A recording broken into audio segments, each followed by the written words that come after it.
Well, good evening, everybody. Good evening. How are you doing? Thank you for joining us.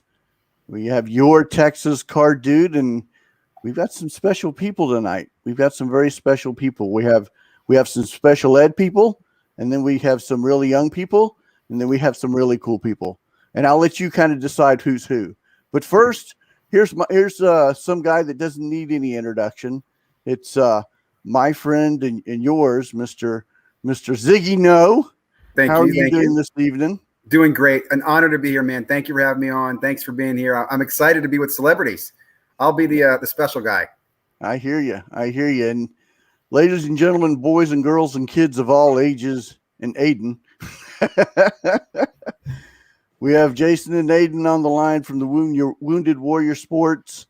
I met Jason at the Dallas Card Show, the last Dallas Card Show, and honestly, I have fallen in love with Aiden, and Jason has become like a really quick, really quick. Brother's pretty strong, but the bond's pretty strong. You know what you've got here is three divorced dads here, and who love our kids and just love the hobby. Yep. So this is really Hobby brothers. Hobby Man. brothers. And then look here, Ken. We really appreciate you sitting in bed and drinking some tea with us. But you're gonna want to stay as awake as possible, or if not, at least rewatch this, because we're gonna come up with some stuff that's just gonna knock your socks off. So I've been touting this on my show for at least 2 weeks now. I've been really pushing on this. eBay has been a blessing and a hey, what is up, Tiger 2727? It is a pleasure and an honor to have you come in. But we appreciate you spending time with us. But we want to knock your socks off and let you know. TMI, man. TMI. I wasn't going to go there, but okay. as long as you're wearing more than just socks, then we're good to go. Because we have young ones on the late night program tonight. But anyway, Jason, I've kind of taken a little bit. Tell everybody, at least our fans, your story and give us a little bit about y'all, and welcome and greetings and salutations. Well, thank you for having us, man. Appreciate that. Quick synopsis. Our story started with my son here, Aiden, actually. Hi. And what happened was he had gotten a sports card from a kid at school, came home and asked me if we could collect. And I had never collected as a kid. He had one card that was a Sammy Sosa. I had a Sammy Sosa card growing up, and that was it. I knew nothing about it, so I was like, let me do some research and figure out, if it's viable. And I mean, just the research blew my mind. I didn't know there was patch autos out now. That was all new to me. I mean, that's how fresh I really was into this. And then I said, "Can I collect Luca?" And he's like, "Who is Luca?" Oh my gosh, who's Luca? Yeah. And I had no idea. The thing about our story is he's the collector. I'm the bank account, right? I mean, that's kind of how it turned into initially. I was the businessman. That's what I went to school for. So I kind of took a business approach to the hobby so that I could get cars that he wanted. Because with a limited income, it was nearly impossible, even when a hobby was affordable at that time, for me to do that. It was really hard for him at that point. And a big part of it happened to do with his luck, right? I mean, the very first box we bought, a blaster. I hit a Sam Darnold Disco Prism Auto. Yep. And they Boom. And they said they had none left In the store, right? In the store. And it was hiding right behind prison box, I think. And then it was right there. So then my dad said grabbed it, and then we got it. And then we opened it right when we got home. Yep. Then I hit that. And nice. I said, "Can I keep it?" And then we had to sell it, which was smart to do. Well, we sold it. Did you know how much it was worth when you pulled it? Were you just excited because you saw the card, or did you know the value? When you found the value out, were you even more excited? When we found the value, I was even more excited. Yeah. Me too, man. When he first started too, all he knew was the two people on the box, Saquon Barkley and Baker Mayfield. Yeah. Yep. So he had no idea who Sam Darnold was, and I knew instantly, like, oh my God, that's the third best guy you'd want to hit in this. Like, Yep. oh my God. And from the start, we're still watching sports, but some guys, like he said, I didn't know. So like I only knew like probably 3 people at that point when we started collecting. So when we started, though, just to kind of end on a positive note, I didn't have the money to even really dig deep into the hobby. Had he not gotten lucky and had he not chosen this hobby, I literally would not be able to pay my bills. That's how serious that was at the time. And, technically it still really is. I mean, we generate a lot of our income based on, the hobby for him. And we use it to buy him cards he likes. I mean, that's the whole point. It's about him. It's always been about him. And he makes a lot of the decisions. Just like when we first started, my dad didn't know any hobby shops, anyone that collected.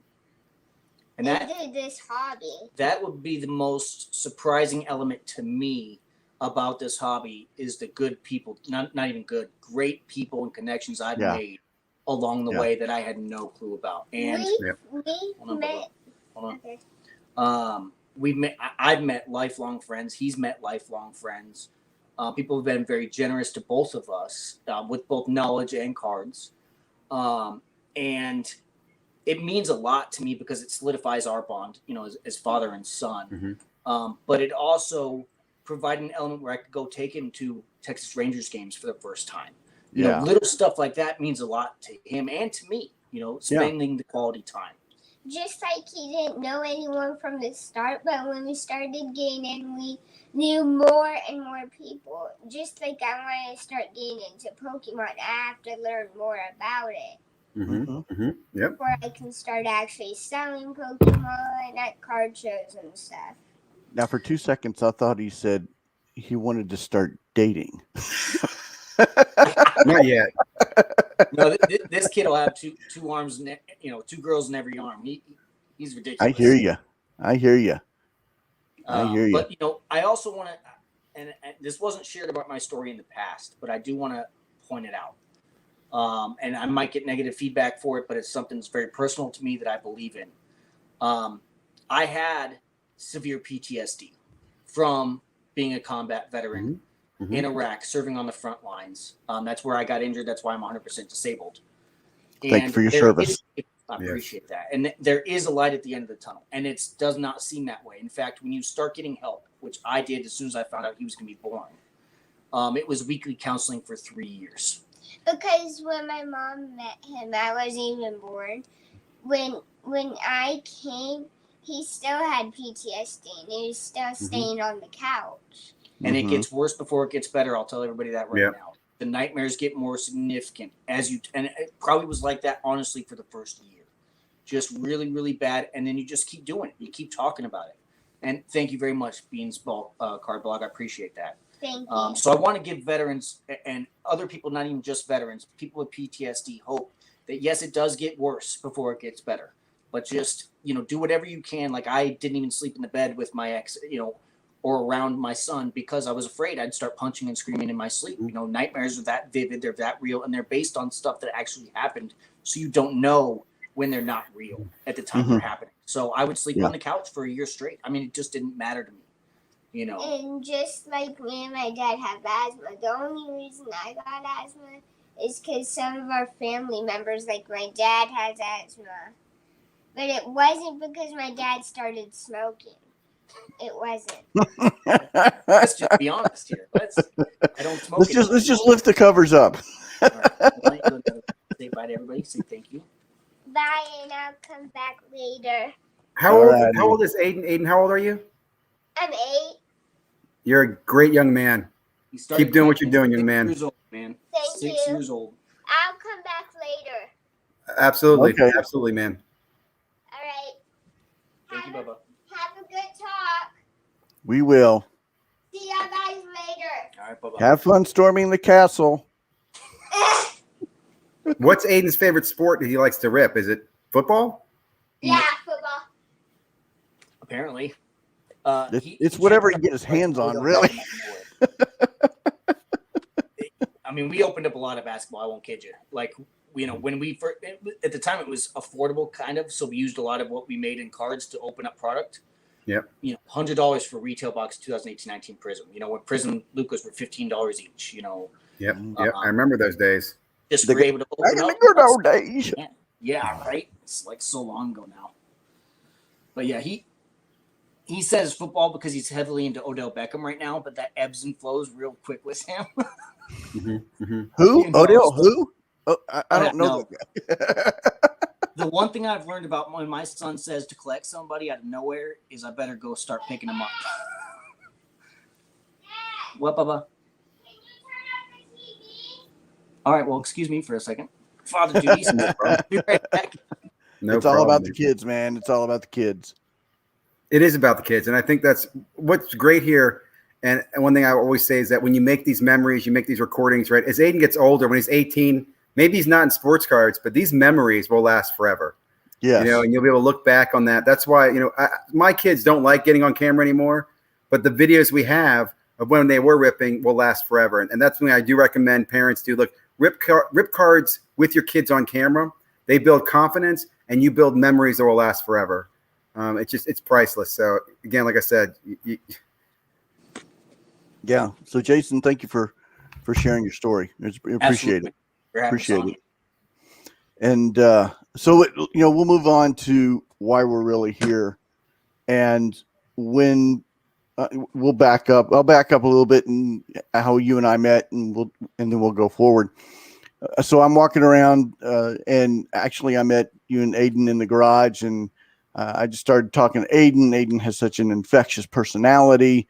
We were talking about our stories, and then all of a sudden eBay came up, and I'm a big proponent of eBay. However, the recent gaffes that's been going on, and we'll use that word politely. You and I started talking about it, and the words, "Bro, we have to talk," came out of your mouth because you found statistically the shiny bullet, golden nugget, whatever you want to call it. You found the statistics and did the research and did where you could point to the single moment that not only, and Michael, you could speak to this. We do have a dip always in the hobby at this time. Mm-hmm. We always have a dip. Mm-hmm. It's always going to happen. And we knew that there was going to be a dip and a little bigger dip because of where the hobby was in 2021. It wasn't going to sustain itself. There was going to be a downturn in the natural cycle of the cards. 2020 was an anomaly.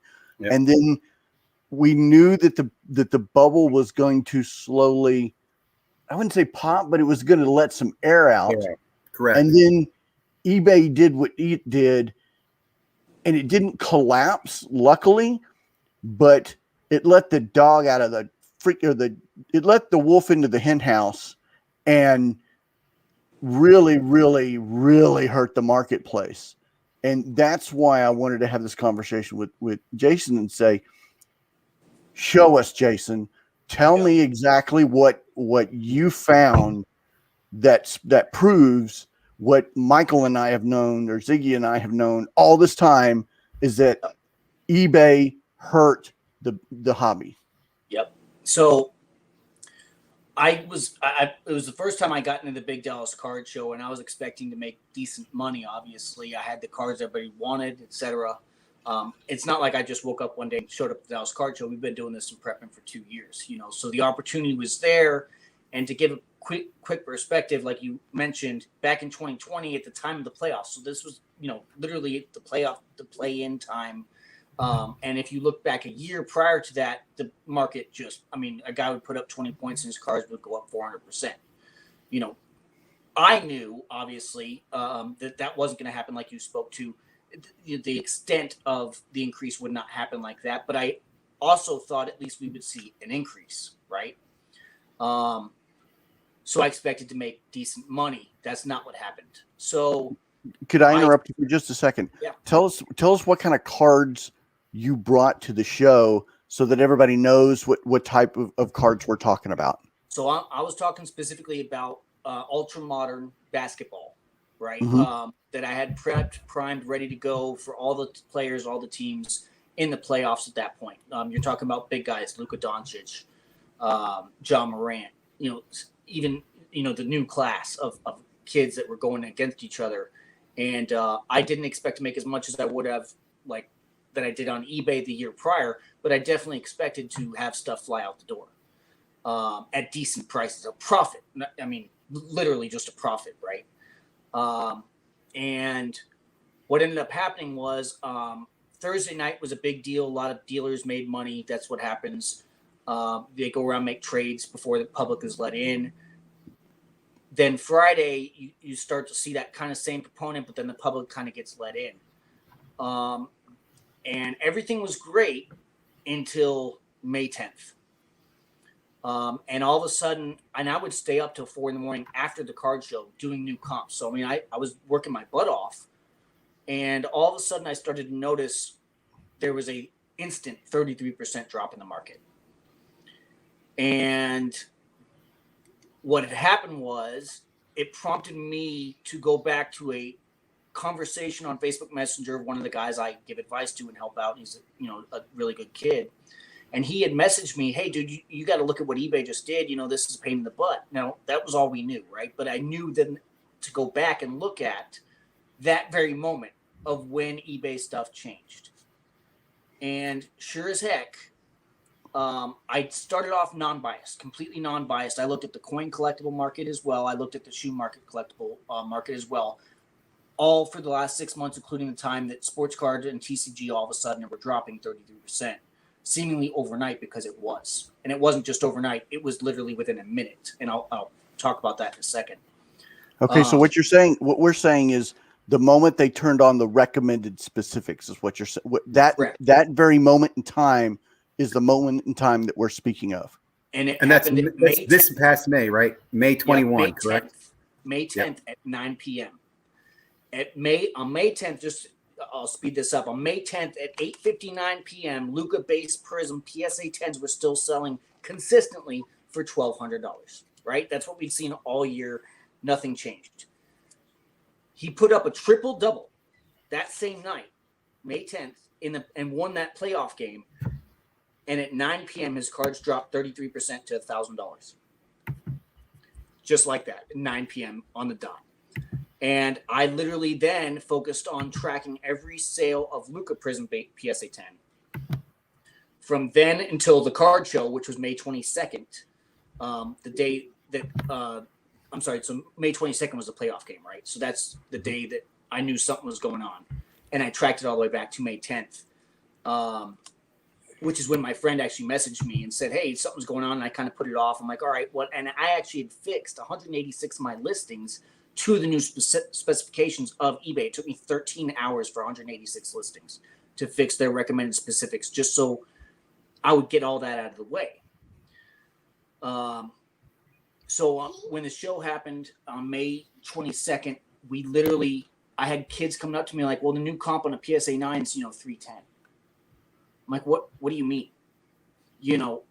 That's how fast these comps were dropping. It dropped all the way down to 286 for a PSA 9 when raw base Prism Lucas were selling for $400 all year. And he's probably going to go back up because he's going to win the gold medal. We'll see. Can you go in the other room, please? I like what you're saying there, man. I like that pick. It is a good I hate pick. to not cheer for the American team, but I like that pick. I like the pick too. So all you bettors, get it out right now. I want Sylvania to win. So I see y'all later. What I went to school for was business and accounting, right? So the first thing I did on Saturday night when the kids kept showing me new comps, and remember, I'd stayed up all night doing new comps. So I'm like, what is happening? Dad, tell me when I can go in here on YouTube. Okay. So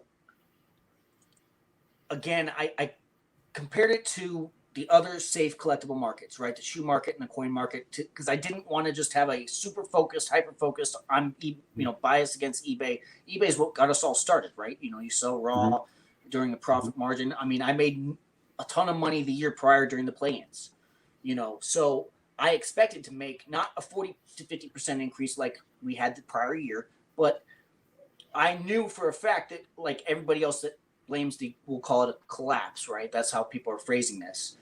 They blame it on, okay, well, people are just getting smarter this year, right? Or, people just are doing something else. The market's falling due to other reasons. Now, that may have been true, right? We would not, and I think that would have shown a percentage increase that would have been less than the 40%. So maybe 20%, for example, would have been those people that got smarter over the year. They didn't want to buy during the high, etc. Sure, I understand that. But you can't tell me that after Luka Doncic puts up a triple-double for a playoff win against a team that they were supposed to lose to unanimously, that his cards would not have increased, but instead dropped a total of 60% overnight. That's unheard of. So again, May 10th, we saw at 9 p.m. it dropped 33%. Literally, Probstein, the auction houses, put up like 32 auctions. It was 32 auctions that ended the night of his triple-double. They also anticipated the cards to go up, and all of a sudden now they're $810, an all-time low in a year. And that's what was happening. And so it went from, the Dallas Card Show went from a seller's market to a buyer's market that fast. And it hurt everybody. And so when I actually stood up and did the market analysis all night, and it wasn't just Luka Doncic, it was across every sport for every major player you could think of that did not have a parallel. Parallels seem to be less affected. It was the base cards, stuff that people were putting up in mass. And then you saw the small guys like me. We weren't selling, right? You saw the only people that were selling Luka Doncic PSA 10s were the auction. That was it. And there was like a total of, between May 10th and May 22nd, the night I did my analysis, there was only like 40 auctions of PSA 10 Lukas that entire time. I mean, May 15th, there was one auction all day. Or one sale, not just auction, sale of a PSA 10 base Prism Luka all day. That's impossible, especially as we know the pop counts now and what had been consistently happening for a year.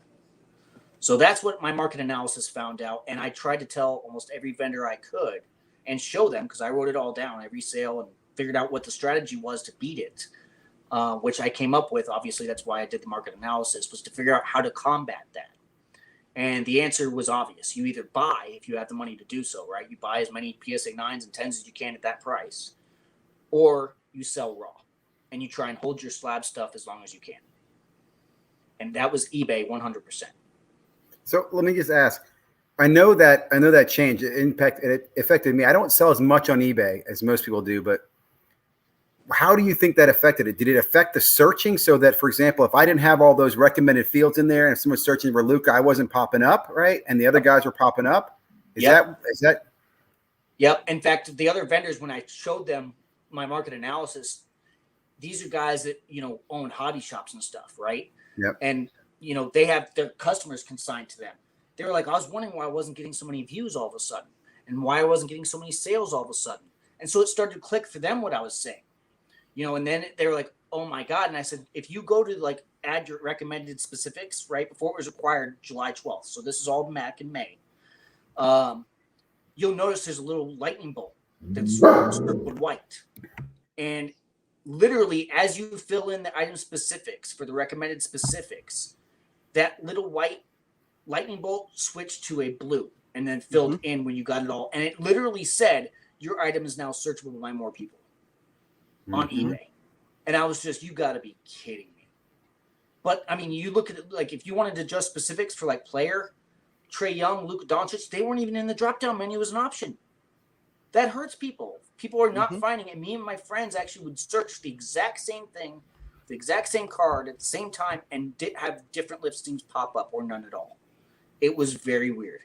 So let me ask, I know that it's not around the same time that they started enforcing the PSA protection, right? It's the exact time. It's the exact same moment. So let me ask, was PSA a catalyst to this in the sense that did they go to eBay and start saying, hey, too many people are using our name inappropriately, or did What No, made what I that think happen anyway? what I think happened, Michael, was we now know that the recommended specifics are designed to populate their new tool for pricing. We now know that that's what that was for, because as you and I are data guys for propeller heads. Yeah. All that data flows into, it probably goes into a big Hadoop, and we're going to get a little propeller head. It probably goes into a big Hadoop with an Oracle background, and they're doing multiple SQL inquiries on this. And they only did SQL queries on specific terms. And I'll go. I want to say something. I'm going to save it but there's a reason why only certain terms are in there. There's a reason why the layout is the layout. Okay. And what you're saying there, the layout being important, that they wanted data to be structured so that they could use it to pull into their back end data tool, whatever it might be, so they could be more so they efficient could extract that data. Right. I thought they were selling the data. I think the big challenge is this gives preferential treatment, though, to your bigger buyers or your bigger sellers, probably, right?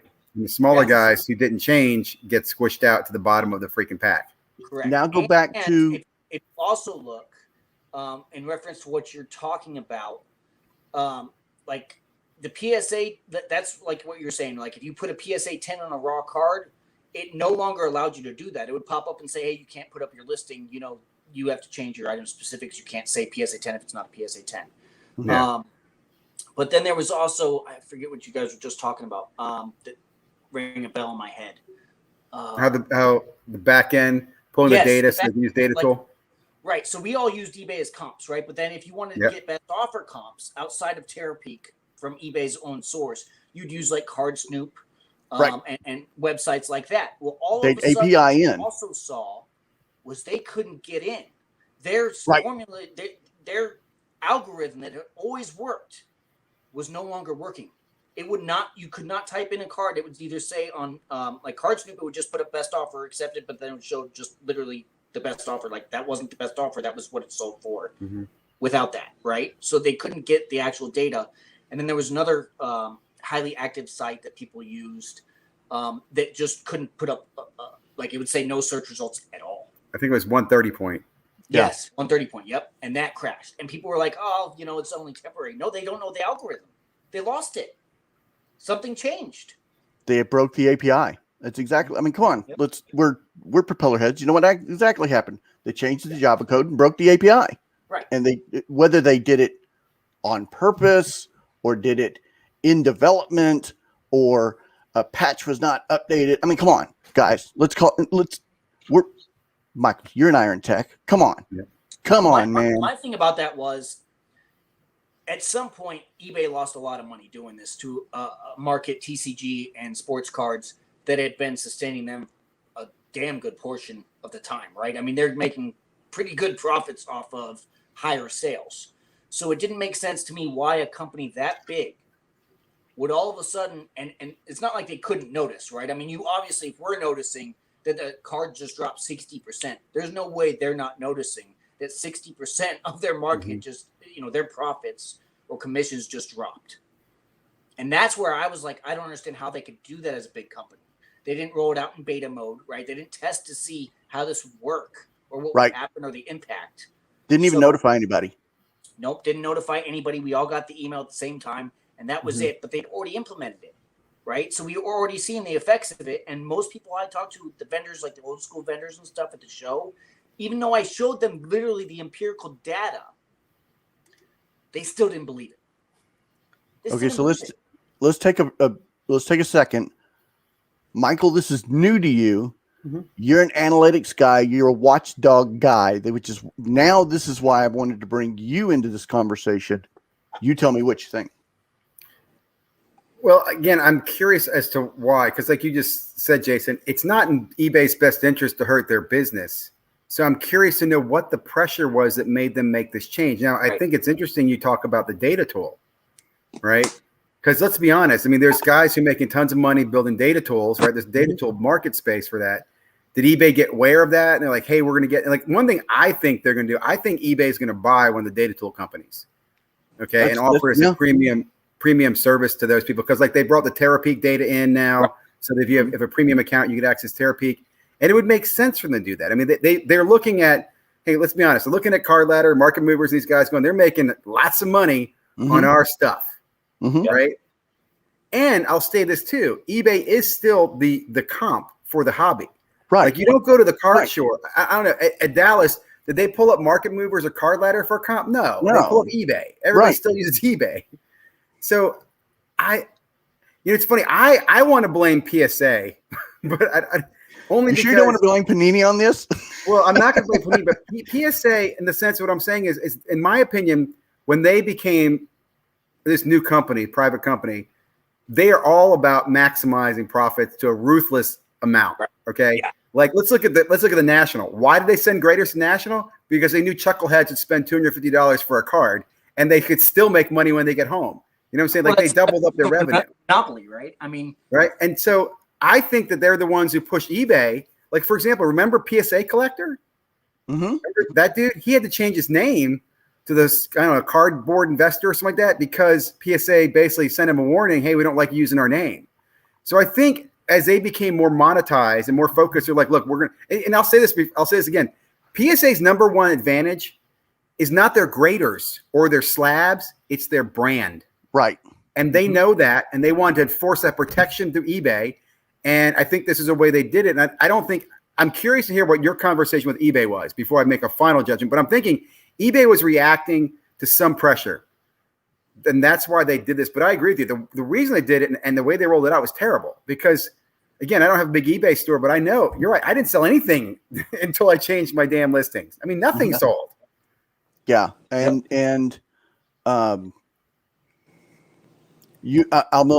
not going to, we're not going to go. If you want to watch what we're talking about, go watch my previous nightly deal. I spent an hour and a half going through recommended specifics. Yeah, we could go down that rabbit hole, and it'd take another hour. Yeah, I will summarize it for everybody. When you list a card, if every single one of your recommended specifics are not filled in, at some point that listing will be unpublished. Yeah, it will be delisted. Not. They called it. Found out today that term's unpublished. Okay. They will unpublish at some point that listing. Okay, that's not a we might, we could, we don't know. They will. Okay, that's why I think they're moving in. That's why I think it's the crux of this new tool is the reason why. Well, and the timing of it was really weird, right? I mean, you're talking literally, they did that 2 weeks before one of the biggest card shows, 2 weeks before the play-ins for the playoffs, where we should be maximizing our profits. I mean, that's the goal of any business, right? Maximize profits, minimize gains. That's the goal. Or, minimize losses, maximize gains. Right. So that's the premise of every business if you want to be successful. So it just, the timing of when they did it, I mean, they didn't roll it out on June 1st or July. They did it literally May 10th. Why? I don't. Well, get now that. let me be the anti here of the conversation. I don't think they knew what was going to happen when they flipped the switch. Okay. I don't think they did it maliciously. Yeah.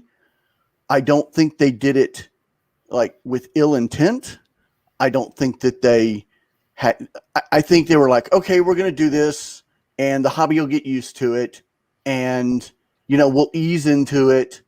We'll just do, and we'll grow into it, and there'll be some pains that we'll get some comments. Well, also remember they changed the buyer protection, right? Right. Shortly after that, right? Where it used to be 30 days. Now it's a lot shorter. And again, it goes back to probably from their perspective. And I'm going to assume legally they wanted the listings to be more airtight. Mm-hmm. So that if you were putting just a title said PSA 10, but you weren't listing that the grader was actually PSA and the grader was actually a 10, and filling out those details, they didn't feel that they had the authority to then enforce whatever seller buyer side. So I think eBay is very aware of what's going on in sports cards, and they see an opportunity to maximize their profits.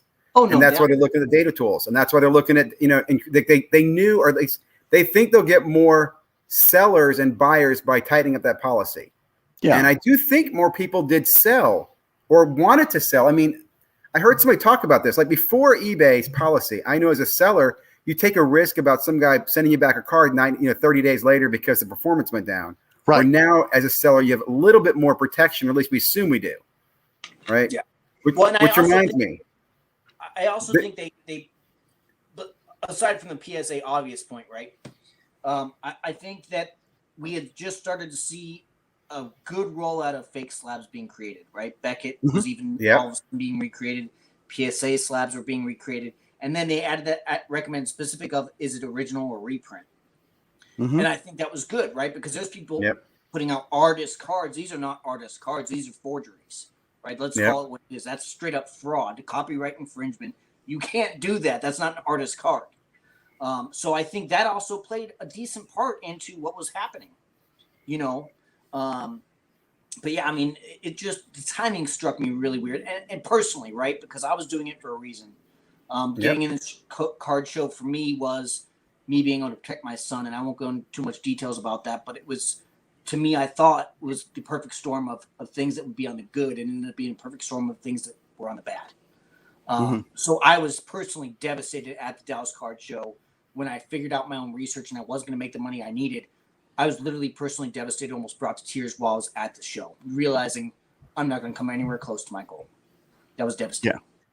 Yeah. So, that was the big Dallas show, right? The big one in May. Yeah, that was the biggest one so far. Yeah. Everybody had their case. Everybody was filming. Everybody was around. I mean, it was. You had all the celebrities in. It was before we had any other card shows. It was a huge crescendo, and then everybody was walking around with their phones, going, "The comps dropped. The comps dropped. The comps dropped. I can get this card cheaper." And then conversely, they wanted top dollar for their card. Right. So you had this huge and then by the other side of the table was like, I can't buy. My cards went to my profit went to I can't buy. So there are guys that bought on Thursday night, right? The dealers that bought on Thursday night that usually pay 80 to 85% comps. And I won't mention any names, but there are some big guys that do this and they do very well. Literally by the end of that show, I saw this person posting his cards that he just bought for 50% of what he paid. You'd buy on Friday with the anticipation of going Saturday. You come home, you had a good idea of, I'm going to make X amount of profit. You come home, you double check your numbers. You have your list. You grab your little lunch pail. You go to the show the next day and nobody's buying. So wait a minute. I've got my cards. What happens? Michael, the human behavior. Yeah. Panic sets in. Yep. Then you get what we literally call the race to the bottom. And that was the only thing that I did see during my market analysis between May 10th and May 22nd is when they dropped down to $1,000. The only independent sellers I saw that weren't like consigners or big auction companies that were selling were the guys that put up their Luca for $900, buy it now. And there were still very few and far between, but that's what happened. So now all of a sudden you have guys that are panic selling and putting their buy it now prices. So the market's not going to recover, right? You're setting a new low.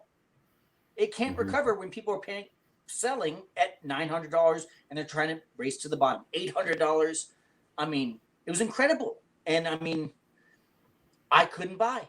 As much as I knew what was going to happen and that I could hold them and get a little bit of increase, I wasn't in position financially to buy. So you've got the panic, you've got transactions not happening on eBay. You have people becoming more difficult to list, and you've got a Bible that's, for lack of a better phrase, it isn't the Bible. It is a hobby Bible. Please forgive me, O Lord. But it was a perfect storm. And that's what I'm saying to everybody. I did a poll earlier this week. I said, did eBay hurt the dip? Yes or no? 90. You tell me what I'm just let the cat out of the bag. 93%. 93% didn't blame eBay or didn't think eBay affected the dip. But I don't think they understood what was going on. No. I mean, even when I came up to real-time data the next day at the Yeah. show, so many people were hesitant about what I was showing them. Like, I'm not just telling them, I'm literally showing them. I went out to Mojo Sports because one of the vendors said, hey, you need to go on front of a YouTube camera and explain what you found, because this might save a lot of people a heartache. And what I said was, the thing I was most worried about is, while we all can talk about flippers, right? I mean, we all end up flipping at some point. That's the name of the game, right? You're a collector, but even then, you flip to get stuff. And like that guy said, the COVID, that was another thing. Well, people are going back to work for the summer. Yes, that would account for a certain percentage, but we still would have seen an increase during a triple-double playoff win. And we didn't. We saw a 33% decrease. So there were a lot of vendors that, literally were argumentative in a negative way against what I was saying. And even when I did the interview on Mojo, they didn't air it. And I went back to the other vendors that did believe me, and told them, like, dude, I don't even think they took me seriously. And I knew they weren't going to air it, because the reciprocal questions I was getting back and forth weren't ones of general interest. They were doubt, right? Like, eBay wouldn't do that. That doesn't make any sense. It's just people going back to the summer or, back to their works. COVID's over. Stimulus checks are done. People are getting smarter. Those were all the things I heard. And I said, yes, that would account for a certain percentage, but I can't even tell you what that certain percentage would be, because we saw a 33% drop. Not an increase. Well, one takeaway I'll take. I mean, I really, in the last year and a half, I've realized I'm more collector than I am investor. I agree we flip to support the hobby, but the hobby's not a market like a stock market. And too many people think it is, right? And if anything, if you look at the boom that happened in March, like when March 11th, 2020 happened, when they shut down the NBA, you had that dip because everybody thought that everybody's going to sell. Everybody's like, the world's coming to an end. And then a lot of factors came in that changed things, right? Right. And what we're seeing is in May of this year, a lot of factors really kind of percolated up. I mean, I don't know what it was, because here's an interesting thing. It wasn't just sports cards either, but a lot of things went down. Now, I don't know if it was around the May same dates, but I know cryptocurrencies were hurt. Bitcoin was hurt. Gas prices are up. Inflation's crazy. I mean, there's just so many different things. And that's why the hobby to me is a fickle lady, man. You don't know. And there's also a lot of manipulation. So if somebody was aware of that, right, they could have, right. If I knew that and knew enough, maybe I went and set my listings, and I set my listings all to 900 because I wanted to crash the Luka cards, right? I wanted to cash out or something like that. So there's just so many factors we don't know. But yeah, all these little things definitely add up. I mean, to not say that it impacted at all, I think is foolish. We have to assume there was some impact. I know there was an impact. Like I said, I just recently, like in the last month, updated my eBay store and fixed some of the listings that I had. And it's a pain in the butt. Now, and it's funny, you mentioned the data tool. One of the things the data tool does is it wants you to put that collection together, right? Mm-hmm. Because if you put that collection together, then they can quickly take you to listing. So right now, instead of going in there and taking your picture and listing it and filling all the details yourself, eBay wants you to put it into the collection so they get all the fields out, so it makes it faster for you to list, right? And I think that's what they're trying to make you more dependent on the tool, try to get you to use their stuff, be more sticky. And again, I don't think it was malicious, but there definitely was an impact there. Okay, so let me back up for a second. And Ken's made 3 statements that I think he's making a point, and I want to touch on the point.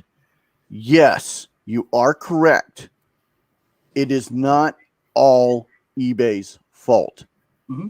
What I'm saying is, we had all these exterior happens. We would have had a dip, but the dip was accented by what happened. That's my point. Oh, it's accelerated and accented. Yeah. Yeah. And I agree with you. It was actually the same time as cryptocurrency fell.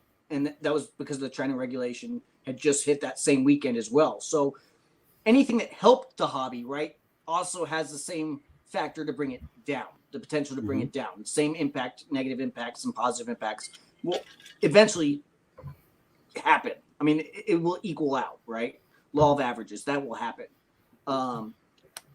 But again, I think we would have saw a less of an increase for a playoff triple-double win for just Luka. And I'm just basing this on Luka, right? Because it's easiest. So maybe it goes up 15%, and then we could have said 25% of the reason it didn't go up the way it did before is people are, cryptocurrency's down, people aren't buying at the peak, etc. We would have seen, I think we would have been able to have empirical data that showed, hey, there was 25% of the market increase due to those factors. And now with the 60% decrease, I can't even tell you how much those things impacted it, although I do recognize that they definitely did, for sure. I definitely agree with that point. So the point of the conversation really is to share the information of what happened so that we can help with what's going on now. Yeah. Okay, so the past is the past. How do you watch my recommended specifics? You can see what in detail is going on, and the crux of it is, as honestly as you can. I will never do anything dishonest. As honest as you can, fill out every single field. Okay, so let's fast forward to today. Today was eBay Open online. Okay, it was a 2-hour seminar for eBay sales guys. And everybody knows I again, full disclosure, this is my full-time job of the hobby. So for me, it is excruciatingly important to become as much of an expert on eBay as I possibly can. Am I an expert? No. I'm learning as fast as I can, as quickly as I can, using guys like Michael and data guys and guys like Jason and trying to assimilate the information and figure out how it works. And then one of my best skill sets is taking that information and breaking it down into a very easy to understand package. And that's what I'm trying to do with my deal, is to break it down and share with you, this is how to protect yourself or how to help yourself, so that now you know where the full circle is. Okay, I tell you that because I spent that 2 hours. I watched the introduction, and then they said, okay, well, there's breakout rooms. And I went, breakout rooms? Let me see if there's a breakout rooms for listings. So I found that, and I jumped into that. And there were 3 product managers there. And Michael, and as well as I know, that the product managers hold the budget for projects within an IT. They are the guys that hold the money, that pay for upgrades, that pay for development, that pay for anything and everything. So I knew at least that I could, if I tried to get to somebody to talk to, that I would be able to at least point me in the right direction.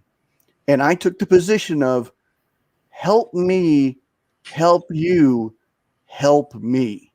Yeah.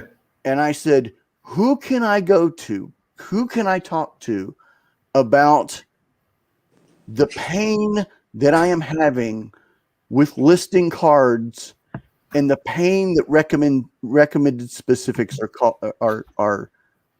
causing? Who can I talk to? And one of the senior product managers messaged me, and they said, hey, tell me a little bit of detail what your problem is. Mm-hmm. as much as I could online in a very semi-articulate way, because I'm not the greatest speaker in the world. I started outlining 3 major problems that I was having. And that person said, let's move this to a private chat and let's chat specifically about what you're seeing. So that was moved into, so I've got a one-on-one ear with a product manager. So I have the right person, I have the right area, I have the deal. And the person goes, okay, let me know what's going on. And I took 3 scenarios and I broke the scenarios down and I said, this is what's happening. And it was the fields not populating correctly. It was the autosave function. It was the unpublishing portion of it, which is the delisting. For those of you, they call delisting unpublishing. So what's happening is if your recommended specifics aren't completely full or in the norm, after a certain amount of time, they will unpublish or delist you. And you will not be relisted or be able to be available until that data is corrected. Yeah. And what I told her is at one point in time, I had 1,500 listings all unpopulate or unlist at the same time. Wow. And I'm not the only person that's had this has happened to. I've had multiple conversations with people that have had this happen. I explained, we'll go with just those 3. There was a 4th one, but we didn't really get into that one. And she goes, okay, let's take the first one. And the first one was, let's look at the graded portion. Okay. So when you open up your eBay store, you look at the top left. Okay. And you see graded, you see, I forgot the specific fields, but if you look at the graded, okay. What I mentioned to her was, what happens if the card's ungraded? Okay, well, you go no. Okay. Then I said, if the card's ungraded, why is there not an option for raw? Or why is there not an open character? And an open character means you can type whatever you want to. And if you go on your recommended specifics, you can do that in some areas. Why can't you custom specifics? Right. Or values. Custom specifics. Thank you. Why is that field locked down for drop down only to where you can't? So if I put any number right there and it's not a graded card, it is automatically available for return because I lied about the card. And she said, wait, what? Let me look at that. And I said, at the same time, look at the 2 other fields below that, and those are grayed out, and you have to go to another screen to fix those grayed out areas. She says, hold on. Wait. Let me look at this. I'm using she. I'm using a pronoun. Yep. I knew it would slip. Was this all on the desktop and the phone app as well? It's all the same. Okay, because I know the phone app drives me freaking crazy with the gray out garbage. It is. No. Hold on. What I waited for, and I'm listing a card. I'm listing an Ozzy Albus at the same time. Okay, this is a hour-and-a-half conversation. It took me an hour and a half to list this Ozzy Albus card. Okay. The next statement that she said back to me was, this is so stupid. Why is this way? About the product? And I go, thank you for listening. Yeah. They didn't know. They didn't know that it was doing this. Here's what's crazy to me about that statement, that they didn't know. So Yeah. when my friend first sent me the instant message saying, "Hey, you need to go check out what eBay just did," right? Which is why I was able to track down when it first started to begin with. He was like, I was on a live stream with him while he was talking to eBay's representatives, customers representatives, saying, "Hey, this is like, I'm typing in a value and it's erasing it." You know, and they're like, "Oh, we're aware of it. We're going to get it fixed." And they never fixed it. They never did.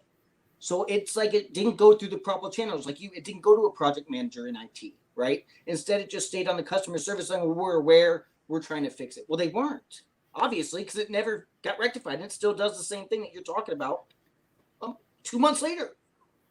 Okay, so Just because he tried. Hold on, brother. So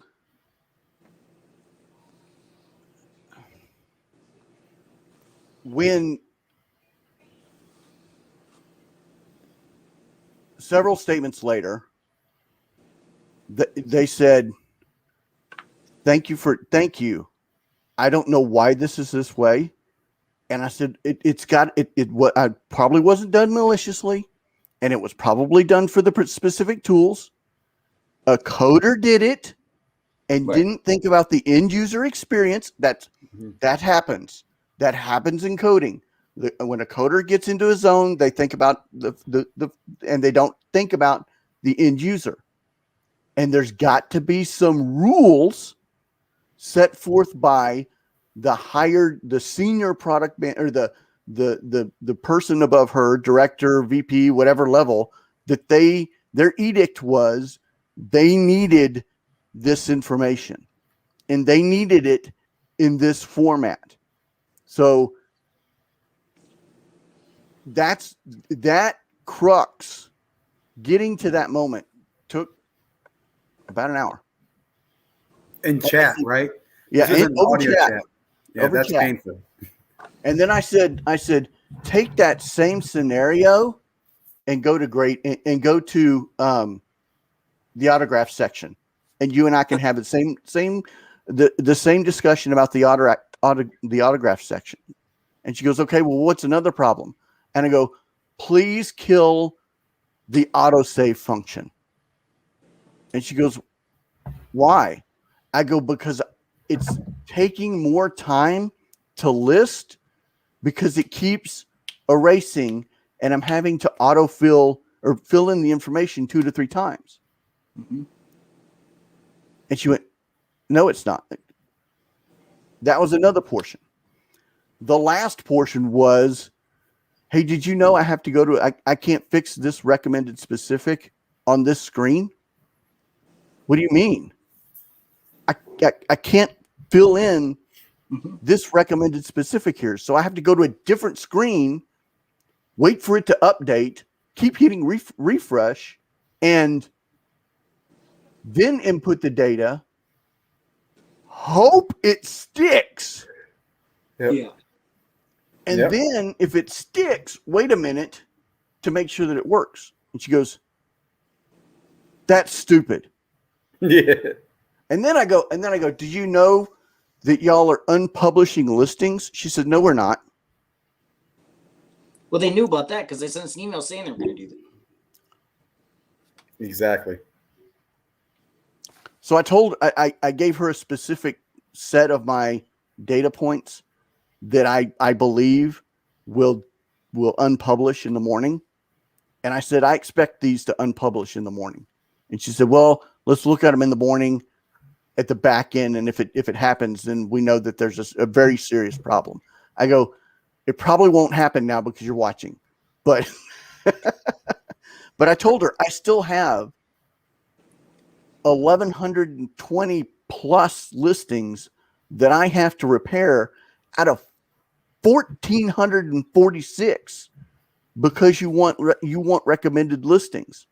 Do you use a bulk loader or do you list So she goes, what about the bulk tool and bulk changing tool? I go, that works 75% of the time, but you still have to go in and fix some of the specifics because not every card is the same.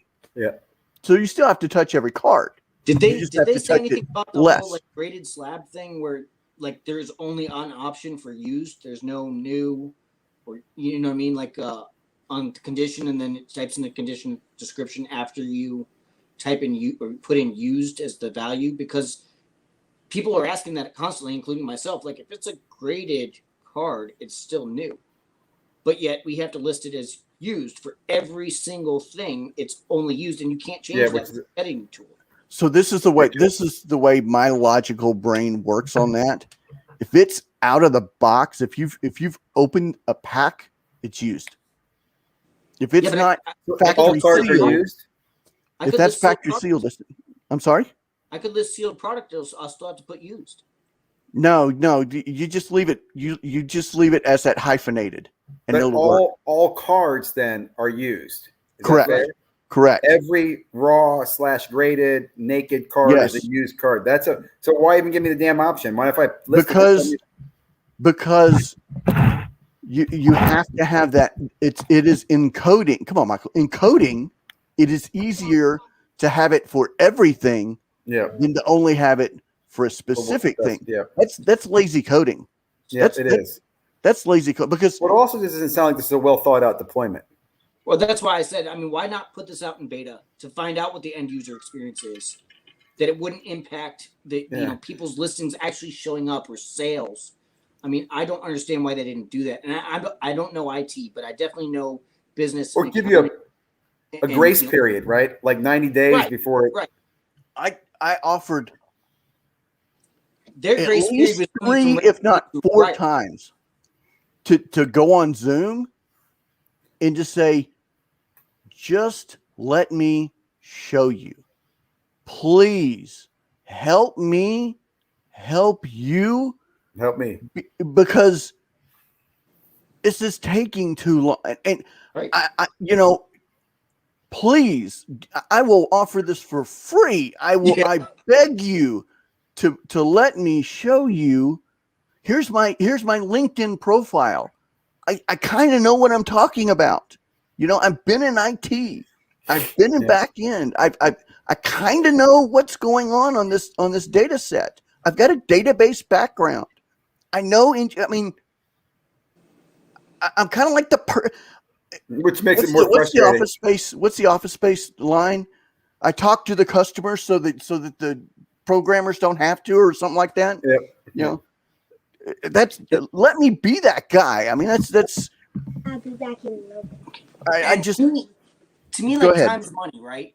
But in the sports card world, we don't get to say, well, the comp might be that, but you got to add $20 because we spent an hour doing it. Yep. We don't get to do that. But I mean, the whole argument for selling a card for either at comps or above comps for eBay for sports cards is, well, you get to buy it in person right now. You can see it in hand. You don't have to, rely on eBay or take a guess. You see the condition, etc. So that's the only time we can actually sit there and say, okay, well, our time is valued. But what we're doing, like, it took me 13 hours to fix 186 listings from the recommended specifics. And again, the grace period wasn't from the recommended to required. That was their grace period. That's what they thought the grace period would be before they'd unpublish something. That's what they said. What they didn't realize was, even just by changing it to the recommended stuff, that was the grace period we needed that ultimately impacted the hobby. And again, my reason for sharing it with the vendors, even after I found out, was 2 reasons, right? People were like, why wouldn't you just exploit that yourself if you know how to combat it? Well, first of all, that's not why I came into the hobby, right? If I find something out, I'm going to share it with others here. We're all in this together. That's how I see it. That's how I've always seen it. I'm not going to be selfish. And again, it's not like I didn't employ that. I told my friends, go out and buy all the PSA 9 Lucas you can find. Go do that. But I'm still going to share with the other vendors what the hell's happening, because I don't want people to leave the hobby. And one guy actually yelled at me back, like, well, people are millionaires. They don't care. I said, no millionaire will be a millionaire if they can sustain 40% losses every month. That makes 0 sense. People will leave this hobby. And that's what I don't want, because, again, whether they're flippers, whether they're new kids buying retail product, I don't care what you are, you've increased the popularity of this hobby to an extent we've never seen before. And those same people now are going to be leaving because they can't keep up. It's the stock market for them. They're only in it for the rise, not the fall. Yeah, it took me yesterday. You can use the eBay bulk listing tool, okay? But the eBay bulk listing tool will get you delisted in less than 90 days if you solely rely on the eBay bulk listing tool, because it doesn't have all of the recommended specifics, and the recommended specifics that you add don't always work. So you're stuck with pounding and grinding. Is it, you're stuck pounding and grinding, and Brad, can only do so many per day. 50. Yeah. I can only do 50 a day. I mean, I wish I could do 80. I wish I could do 120. I wish I could do my concentration is only to where on a good day I do 50 to 55 listings. And that's and it cripples your business. Yeah. And eBay is 90% of my business right now. And it's as fast as I can. I don't have time to go through and correct 1,200 listings. I don't. And I well, can we don't have the resources, right? I mean, the hobby shops that have millions of listings on their stuff, like tens of thousands, they're literally dedicating 2 or 3 people just to do what you're talking about. That's it. Yep. That's their entire job all day long, is to fix that stuff. When you're a sole seller like me, you, independent small guys, it's just us. My 8-year-old son can't help me do it, And then when you do it, then you're like, oh crap. You remember, oh well, that's an error. I got to go back and fix it. So that takes more time, And it's frustrating. And it's almost like I want to give into it. Like, all right, well, I'll sell for 70% comps at the show now. Because it's not worth my time to fix it. To list it. Yeah. Yep. Which is driving with other platforms, period, whether it's selling at a show or another platform. I've got items right now that I've got listed higher than when I go to the East Texas Card Show. They're priced cheaper at the East Texas Card Show because I don't have to mess with the fees. I don't have to mess with shipping. I don't have to. So now put your time into it, and what is your time worth? Yep. Bro. Now, has this changed your business model? Are you moving more towards another platform for selling, or are you stuck with eBay? Or you don't have a choice. eBay's the 1,100-pound gorilla. If I want 400 exposure, yeah. Yeah, if I want a card, and I SEO'd I SEO all the listings that I do now. I understand. I've spent a week, 2 weeks messing with SEO and understanding how the eBay engine works and keywords and searching. So I'm getting faster at it.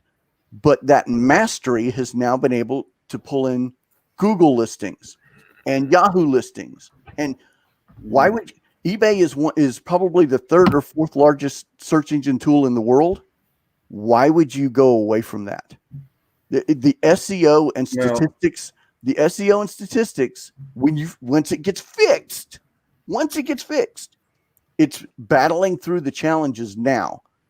And when you can post a card on eBay and within 5 minutes see it as a top listing on Google search, I'll give you a good example. I'll lift back the kimono here a little bit. Okay. Let's do. I'm trying to pick a random card. Let me just quickly ask Jason: do you use other platforms for selling, or are you primarily eBay and the shows? So, I actually just started expanding to social media. So Twitter, Instagram, Facebook. Facebook has always been, I can sell your card better than you kind of platform. Like they want it to flip it, and the reason eBay is so good for even, because I used to do eBay exclusive too. Like that was 99% of my business. That's it. That's all I did all day, every day. And that's why I would know the comps on the back of my head and all that stuff.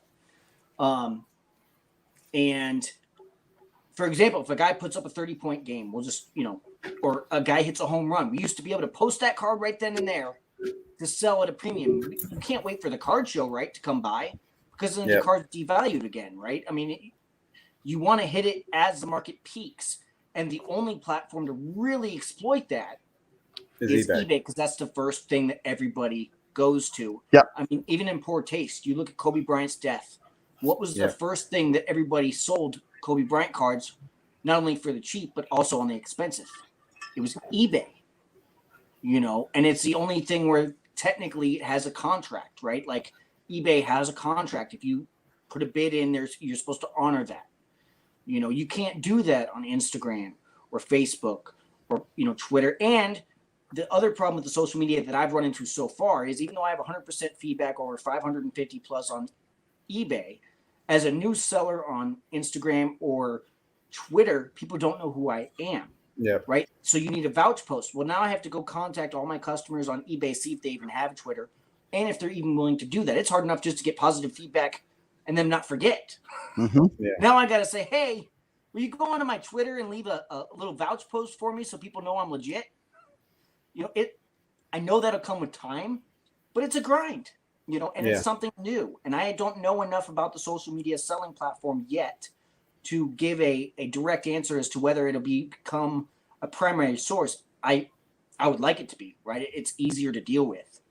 And That's and right. I'll tell you like I said, I sell very little with eBay over the years. Mm-hmm. I use Facebook the most, but you are right. You have to have a reputation and you have to know which groups. So there's groups that I've been in for, 5-6 years. I like Star Stock and I like My Slabs, but again, both of those have their drawbacks too. Mm-hmm. Neither one of them's perfect. So, I mean, all right. So let me go back. Yep. All right. I pulled a shiny for you. Okay. Yep. This is a Shirteen Apostle Bowman First Chrome. Okay. Without using SEO, how would you would list this? You would probably list this 2021. You know how I do it? I go look for one like it, and then I say list one like this. Mm-hmm. Right. Right. And you're relying on that other person's. Yep. I did the same thing. Yeah. In the beginner, that's what you do. Sold before, it will sell again, no problem whatsoever. But the problem with that is you are limited to what they sold the card for. So if they raced to the bottom with this card, your potential dollars are raced to the bottom. Right. Okay. So what I learned is this is a Shirteen Apostle Bowman 1ST space FIRST. Okay. Not rookie card. Not because it's not a rookie card. All right. Right. This is recognized within the hobby is a Bowman first. Bowman. Yep. Yep. So I say Bowman first because that's the way the keywords are listed is Bowman first. And then some people don't like 1ST and some people like first. Mm-hmm. And then it's a chrome. So you want to make sure you put chrome, not shiny. So chrome card number. Yeah. All right. Card number. But the card number is BCP 46. Bowman Chrome not Prospect. Number sign, not dashes. It is just BCP 46, then MLB, then baseball, then MLB, and if I have room, Texas. See, for me on those, and that's actually a good card to bring up because I've noticed that too. So, like, I have a BGS 10 Chris Bryant, first Bowman. Not Bowman Chrome, but first Bowman. If I put in the name that they have on the slab, Bowman Chrome or Bowman Prospects, nobody looks it up as Bowman Prospects, right? They do BP, 27, and that's what they look up. They don't look up Bowman Prospects. In fact, I literally just took off today because I did that, typed it in as the slab says, and I'm like, okay, I got one view. So I had to take out the prospects and just put, 2014 Bowman. And then I put in RC after the name on purpose because people do look up Chris Bryant RC. And regardless, I still want them to be able to see my card. Mm-hmm. And then I'll type in after the RC, first Bowman. The thing I noticed when they changed the recommended specifics as well in terms of the title thing, where your cards would come up, is if I put RC after the card number or after some other specific, like if I put Luka Doncic Silver Prism Auto, and I didn't put in Luka Doncic RC Silver Prism Auto, if I typed in Luka Doncic RC in the search title, my listing didn't even show up. Okay, so I'll correct that for you. Okay, the title, okay, is Jake Cronenworth rookie card. I'm now learning it's Jake Cronin rookie card, tops, base, number, base. They're not RC. 360, base 361, baseball, MLB, Padres. So you're putting in the player name first before the card. Yes. Like the year and the product. You're Yeah. putting in the player name first. Okay. Yes. And the reason why is because that's the way the Google algorithm and the eBay algorithm thinks. It didn't used to be like that though. You could type in almost anything. So okay, so now how do you combat that? How do you go, well, everybody else searches the card this way? Here's the kicker. Where it says card name, that field is where you put the old listing. Okay. That's where, because that's when they're doing that secondary search, that's where it's keywording for that search. Okay. The first title is the Google eBay search. Okay. That card name, that's the internal engine search. Dude, it took me forever to figure this out. The reason this is a big deal for anybody that doesn't sell on eBay all the time is because that's how you get the views, right? That's how your card will sell. Is if you don't know how to type in or what the most search thing is, and you don't cater to what the people are searching for, and you type it in like I did on my slab, it's not going to get the views, and you're not going to sell it. That's why. So now it doesn't become a race to the bottom. Okay. Now it becomes, I can market my card better than I just sold a card while we were sitting here for 3x comps. Wow. Yep. Because of the better search. Mm-hmm. Not in the new time frame that we're living in now, but I used to do that all the time, just like you. Mm-hmm. And it was just marketing. Because I've spent days, almost 2 weeks now, learning the recommended specifics and learning the eBay engine and learning and learning and learning and learning. I'm not a master yet. I'm probably pretty close to the intermediary, intermediary, but it's thinking like a programmer. And that's, again, now you're talking about why we're having this conversation. What happened? That's why people put in the PSA 9 and 10 in the title to begin with, right? That PSA put it up to.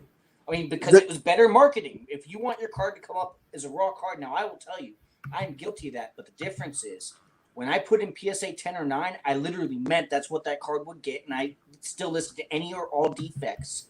And because I submit cards for myself and other people, I would tell people, I'm just not going to spend the money or time to go get this graded. It's not that it's not grade worthy.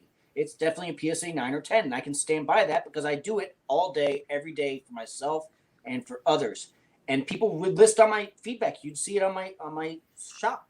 This guy's 100% honest on my PSA 10 and 9 listings because I was. But it won't let you do that now. You can't do that today, right? Can't do it now. There is okay. You can. It is actually an exploitation. You can, if you put in PSA 9/10 in the title, it will not delist you or unpublish you. Excuse me. It will not unpublish you, and it won't tell you to change the title, and it won't let you list it. It will let you list it. It's a back door. Type that in. It's a back door in programming. Well, we'll share another back door. Everybody in SEO is looking for autographs. Yeah. Well, in SEO, this card autographed is Jake Cronenworth. What is SEO? Card. Search engine optimization. Yeah, okay. Sorry, searching. Okay. So, according to the search engine, if this card was autographed, it would be Jake Cronenworth, rookie card auto. Right, that's what I do. So now what people are doing is they're putting Jake Cronenworth rookie card non-auto. And Yes, they're getting right. away with the search engine of auto. So if I'm looking for an autograph, Yeah. non-autographed listings are now coming up. Or So- like not Zion, not Luca, not RC. Yeah. All those things. Yeah. Yeah. So Jackson Hayes, not Zion. right. I mean, now you're talking about how, but eBay didn't. I think they just went with the coding aspect of it. They didn't go with how is it affecting. Which And is baffling to me. I mean, it's a customer experience. It's customer driven. That was at the very end, the very last like 3 or 4 statements was, wow, this is not end user friendly nor customer experience. I greatly apologize about your frustrations, and I understand. When that happened, I'm like, the hobby won. The hobby won today. We'll see. Like a breakthrough. You can't not explain that and then to a product manager. I mean, when we in IT, Michael, when you're trying to describe a problem to, who do you go talk to? You go talk to the product manager. They hold the budget. So, well, that'd be cool. I mean, I tell you what, if we show up, so will there be changes based on your call? Now of Raw at any point in time, all y'all owe me a beer. Okay, fair enough. I'll get you no duels. I'll get you a Shiner Bach. There you go. I tell you what, all y'all pull y'all beer. some money together and I get a PSA 10 look. Nah, never mind. Those things are worthless. So now you understand, everybody, why I wanted to bring the 3 of us together, because you have the watchdog, you have the analyst, you have the guy that can break it down. You've got all 3 of us having this intelligent conversation here about what transpired, the analyzation of what's going on, the problems, and hopefully at some point in time in the near future, a resolution, or at least something better. Or if not, I got a name. At least you're aware too. Yeah. Exactly. And the Biggest fact they weren't even aware, just, I mean, 93% of people aren't even aware. And again, I want to specify, it's not like we are conspiracy theorists. It's not like we're just grasping at straws. This was brought about by empirical data. And again, we still give credence to the fact the market's changed. People are smarter. People don't buy at the peaks. Crypto's gone down. People are going back to work. COVID, stimulus aren't coming. All those are playing a factor. We all recognize that. I think universally we accept that. But we can't tell you the percentage of how much that affected, where I can tell you flat out, eBay led to a 66% decline, at least in the short term, of a Luca PSA 10 Prism. Yeah. And if you think about everybody panic selling and everybody going, the sky is falling, there's a crash, the hobby is dying. We can point to it. We know the point in time that happened. We know what happened. And we the know other the thing empirical. about that is the easiest argument for that is look at the interest in the hobby still. The interest has gone up, not down. If you're talking about a systemic crash, the interest in the hobby would be going down. I'm pretty sure the National just set an attendance record. That shows you it's not the interest. Well, I'll play devil's advocate. I do think the interest is waning. Okay. I mean, I know the National did well, but a lot of that was because there hasn't been one, and we've been hyping it for so long. So I think people are go there. But I think the bigger factor that why the hobby's correcting, I think this definitely impacted the market, is that there's just overproduction going on. Right. The reality is we trust Panini, Topps, and Upper Deck, and there's no reason why we should trust them, because they're not in the business to protect the hobby. They're in the business to make money. Right. And I mean, another thing that happened around that time, if I'm not mistaken, is that's when Select Football came out too, right? In hobby. Yep. I mean, retail.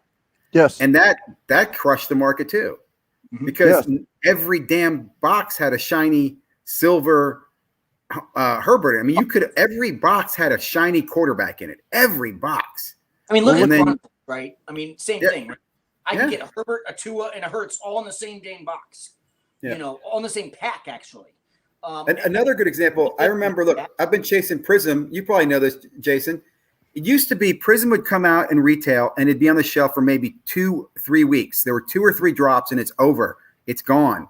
They just released Prism on Target this morning again. It's 4 months after the Prism release.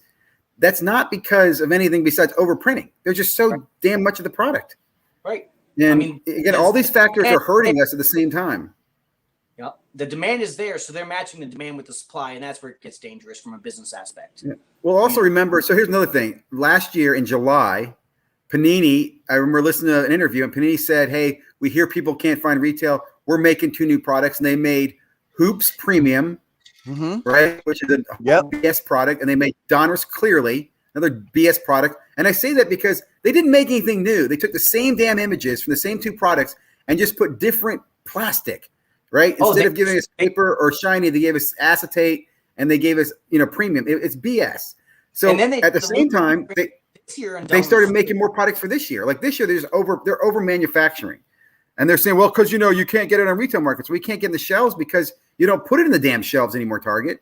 Like that upsets me too. Like the reason Target took it off the shelves is because of a bogus incident that there was no arrest. You realize that? The police apprehended all those 5 people in that gun incident. There was no arrest because there's no crime. The crazy thing is we all know exactly what you're talking about. Yep. The guy pulled the gun because it was a 5-on-4. I would have pulled a gun. Yeah. And again, it could have been worse. I'll put it that way. 4-on-1, whatever. Yeah. It could have absolutely. If that was in Texas, there would have been some bloodshed. But, you've got now people, I'm guilty of it. I did it. That are getting up at 5 a.m. every single morning, trying to get Target. That are hitting refresh every 30 seconds. You've got YouTube shows dedicated to it. You've got Discord channels. I mean, this is now like the norm within the hobby. If you want to get net new products, because hobby wax prices are stupid. I mean, they're stupid.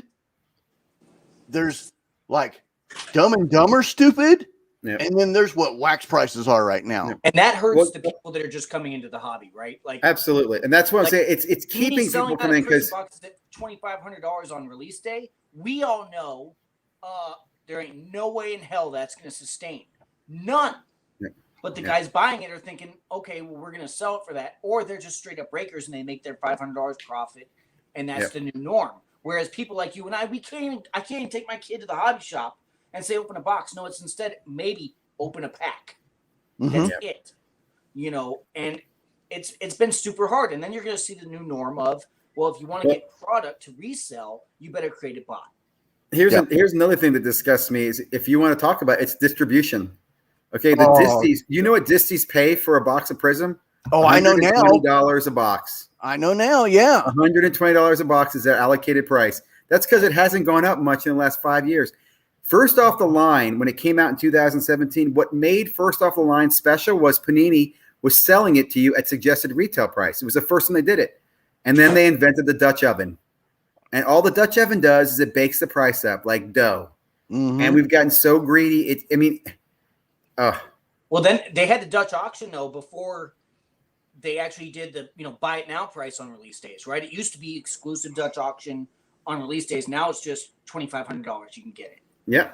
And then, I mean, obviously there are still some Dutch auctions and stuff, but to me, that is so unbelievably selfish.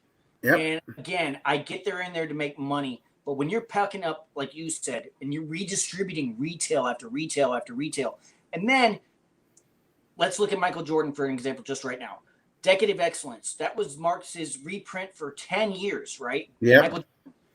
They just put a Luka Doncic rated rookie in clearly. I know. Clearly. Same image, but the date on the back says 2020, and people are buying it for $150 raw. Yep. Dude, that makes me so angry. unbelievably irrational. I won't even say Evil. It's just completely irrational.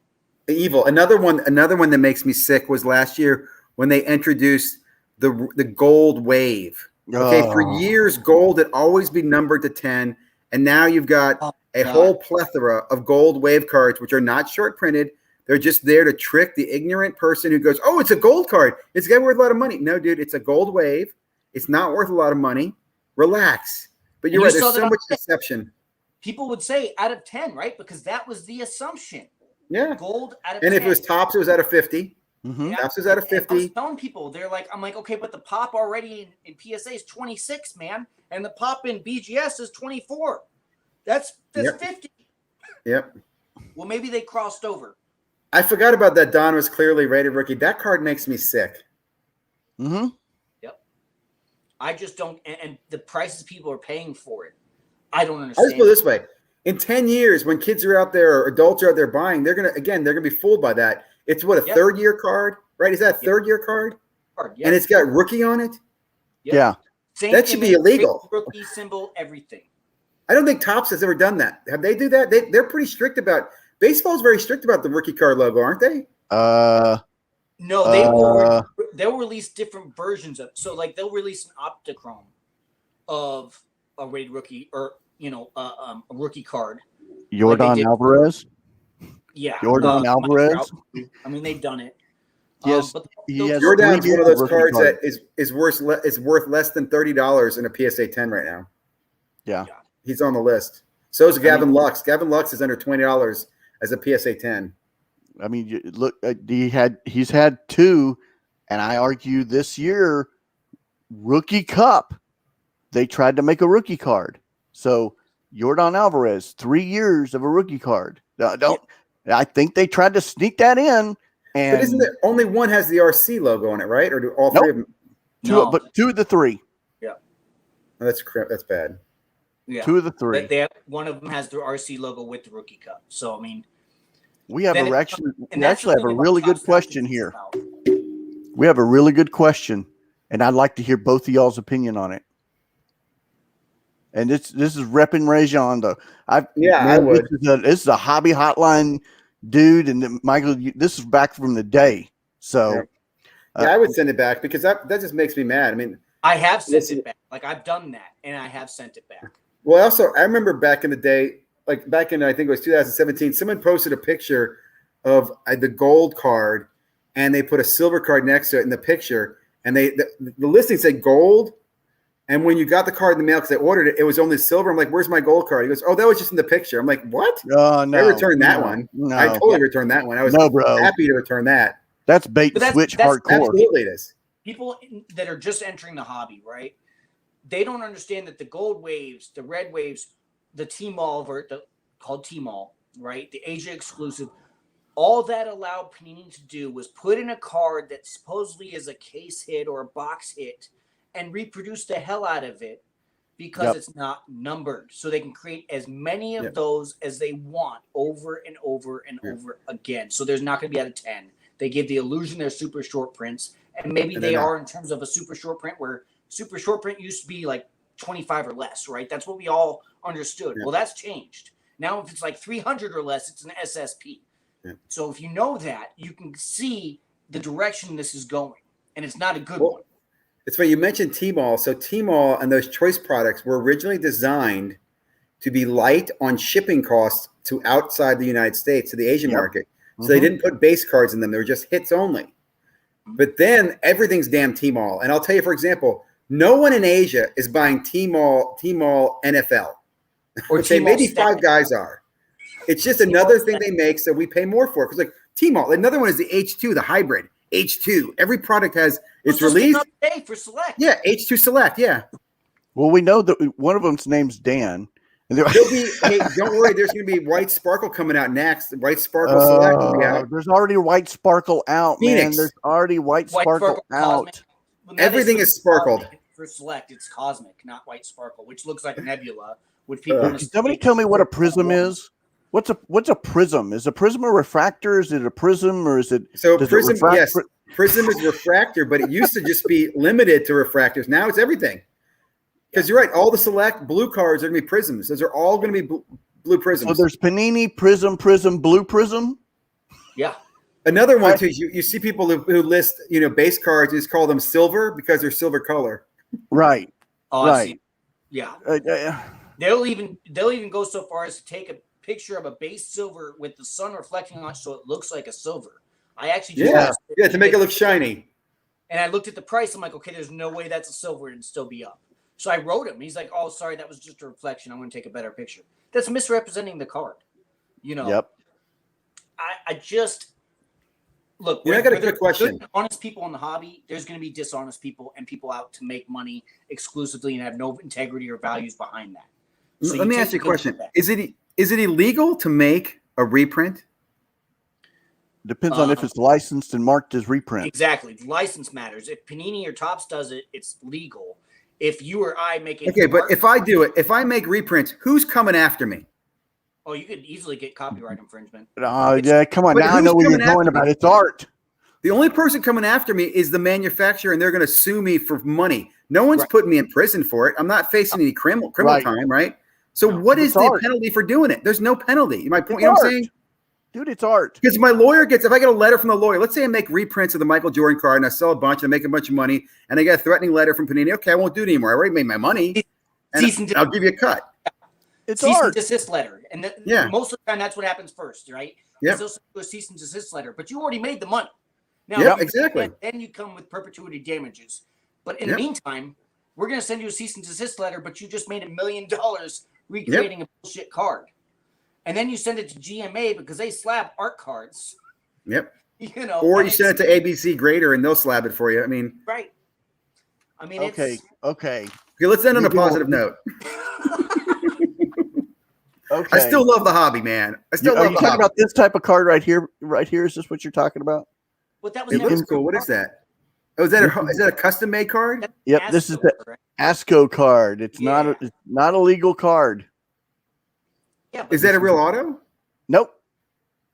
It is completely facsimile, and it's their artwork, and it's considered a art card. Yeah, but that's different. That doesn't have the RC logo, the uniform showing. Yeah, but it's shady because people who don't know that wouldn't know that. You know what I'm saying? But watch this. But watch this.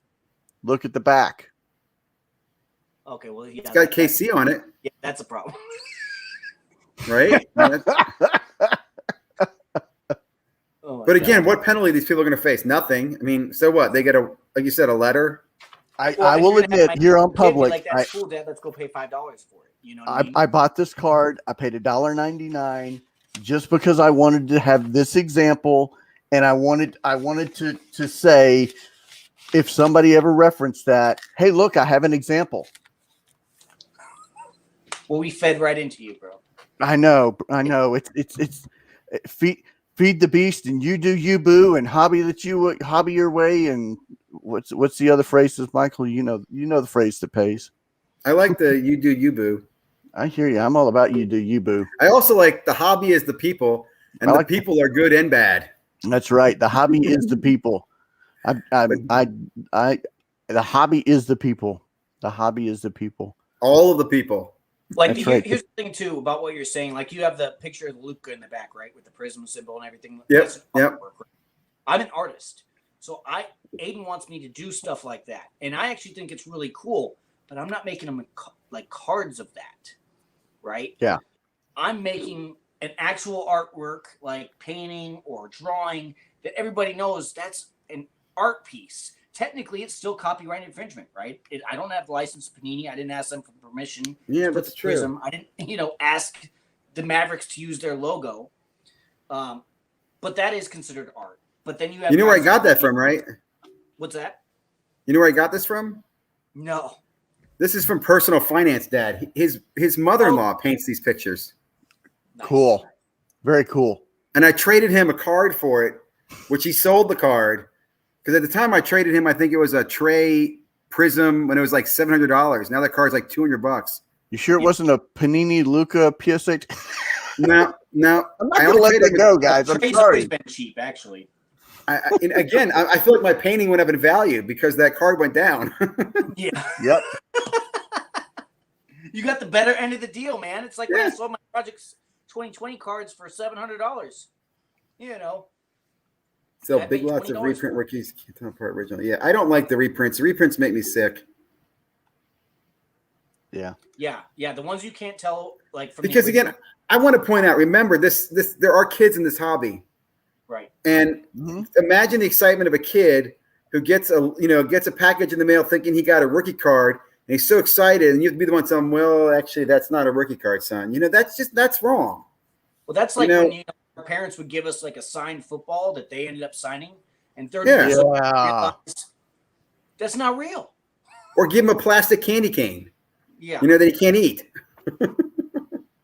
Yeah. It happens across all age. It's non-discriminatory. Yeah. Here's I mean, Dan's got a great point. Stuff in the hobby is going to stop. I just don't. Not if it makes money. It's going to change. There's going to be some changes happening, in my opinion. It's not. I agree. It's not dying. Hobby's been here since 1900 and something or whatever. It's not going away. People like to collect stuff, but there's going to be, as I always say, the influencers told everybody there's gold in the mountains, but they forgot to tell them there's snakes and rattlesnakes and coyotes there as well. Exactly. Yep. Well, I think this was a valuable conversation. I mean, what do y'all, was it worth the hour and 40 minutes of y'all's time to I know Michael, man. I know what you're doing tomorrow morning. Absolutely. Yeah, I think it was very informative. Like I said, I'm not the IT guy, so I learned stuff, and that's the thing about, even if you're educating this hobby and you do it all day, always be smart enough to realize there's people that know more about certain aspects than you, and be able to rely on those people. Right? Yeah, ask them. Ask questions. You're right. Yep. Even if they don't agree, get a debate. Hear what their thoughts are. Oh, okay, I didn't think about it that way. Look at different perspectives. Yep. That's the best way to educate yourself. That's why people say when you do educational research on the hobby, like I did before I ever got into it, you got to really look at different aspects of it. Not just go to one source for all your information. Go watch different threads. Go watch different forums and read the stuff. Go watch different YouTube videos, even from a kid's YouTube video, right? Brody, go watch his stuff, and learn from these guys as they're coming up on the hobby, because the hobby will ebb and flow. And if you don't know that, and you don't know how to adjust to these new normals as they pop up like that, you're going to be left behind. Yeah. Did you guys go to the National? Were you there, Brad? Nope. I did not. I couldn't afford to go. I'm broke, dude. I'm struggling. I'm trying to learn from Mr. Wounded Warrior himself how to be a big high roller. So don't look at me. I'm a small potatoes guy. Yeah, I had too many conflicts. It wasn't worth the money, but also I had too many conflicts this weekend to go. I had basketball tournaments and stuff. The only reason we did not go is because of my health. Like, it was way too risky. For those that don't know, I'm 100% disabled due to chemical exposure in Iraq. And it wasn't just in the burn pits. I'm flat out, like, I'm the first person to ever retire due to asthma. I didn't have asthma when I trained in Special Forces and when I carried a guy over 2 miles. That never was the case. And within 3 months, I went from carrying a guy over a mile to both my lungs almost bursting on the spot after a mile run. That's how fast that happened. So for me, I wasn't even allowed to get the COVID vaccine because of my lungs and my heart. People were very concerned. Like, we don't know if you'll get the actual virus and die from the vaccine. Recently, I just got the vaccine, but I could not go to Chicago for the risk of contracting Corona, and I would not be here for my son. 100%. Yeah. Well, I am expecting there to be a breakout because nobody was wearing their mask there. No. It was scary. That was scary watching that. I mean, nobody was, and there was the new strain is aggressive and as contagious as the Delta variant is. I just was kind of in awe, and I'm very glad we didn't go. I mean, yeah, my son would have liked the experience, and I had family in Chicago, but I couldn't go to my family and be like, "Hey, I just went around 300,000 people. Let me come stay at your house." Yeah, no. Yeah, no. The hobby's expensive, guys. The hobby's expensive. It's not for the, you can do the hobby at 50 cents, at 25 cents. Yes. Or you can do it millions. At 5 million, 10 million, 20 million, 30 million. There's, for those of you who have not watched me. I lost my job in December. Yeah, yeah, whatever. This is our full-time job. I mean, I support my family through this, and there's no way to you have to build, you have to grow, you have to go through these growing pains. You have to grind, man. I mean, especially starting from the bottom and starting with nothing, you have no choice but to grind. Yeah, I took $100 that I spent on the first collection, and I reported on this earlier today. I bought a collection for $100, 10,000 cards. That collection is still paying me dividends today at a 6x return, but it's 99 cents grind at a time, death by 1,000. But you know what? When it's done, whoo, God bless me, because it's going to be sweet on the other side. Do you plan on trying to grow your business into like what I've done, through grading and stuff like that? I could only hope to be as awesome as you are. Whatever. I mean, yes, I can. I plan on doing at some point in time, you and I sitting down and talking about grading. At some point in time, I want to do TTM autographs that are certified and selling those. I love that plan. That plan's just fun, and I want to teach Aiden how to do that because I think he'll have a blast doing that. Yeah. Oh, yeah. I want to do autographs. I want to do memorabilia. I want to do vintage, but I've got to do it the right way. And for me, the right way is grind. Yeah. Pay for it because I have to pay to the house. I have to pay, and I pay taxes, and I tithe, and I just paid my tithe yesterday. So I tithed, I paid my taxes, and I paid my house paid the house. And dude, I'm broke. But you know what?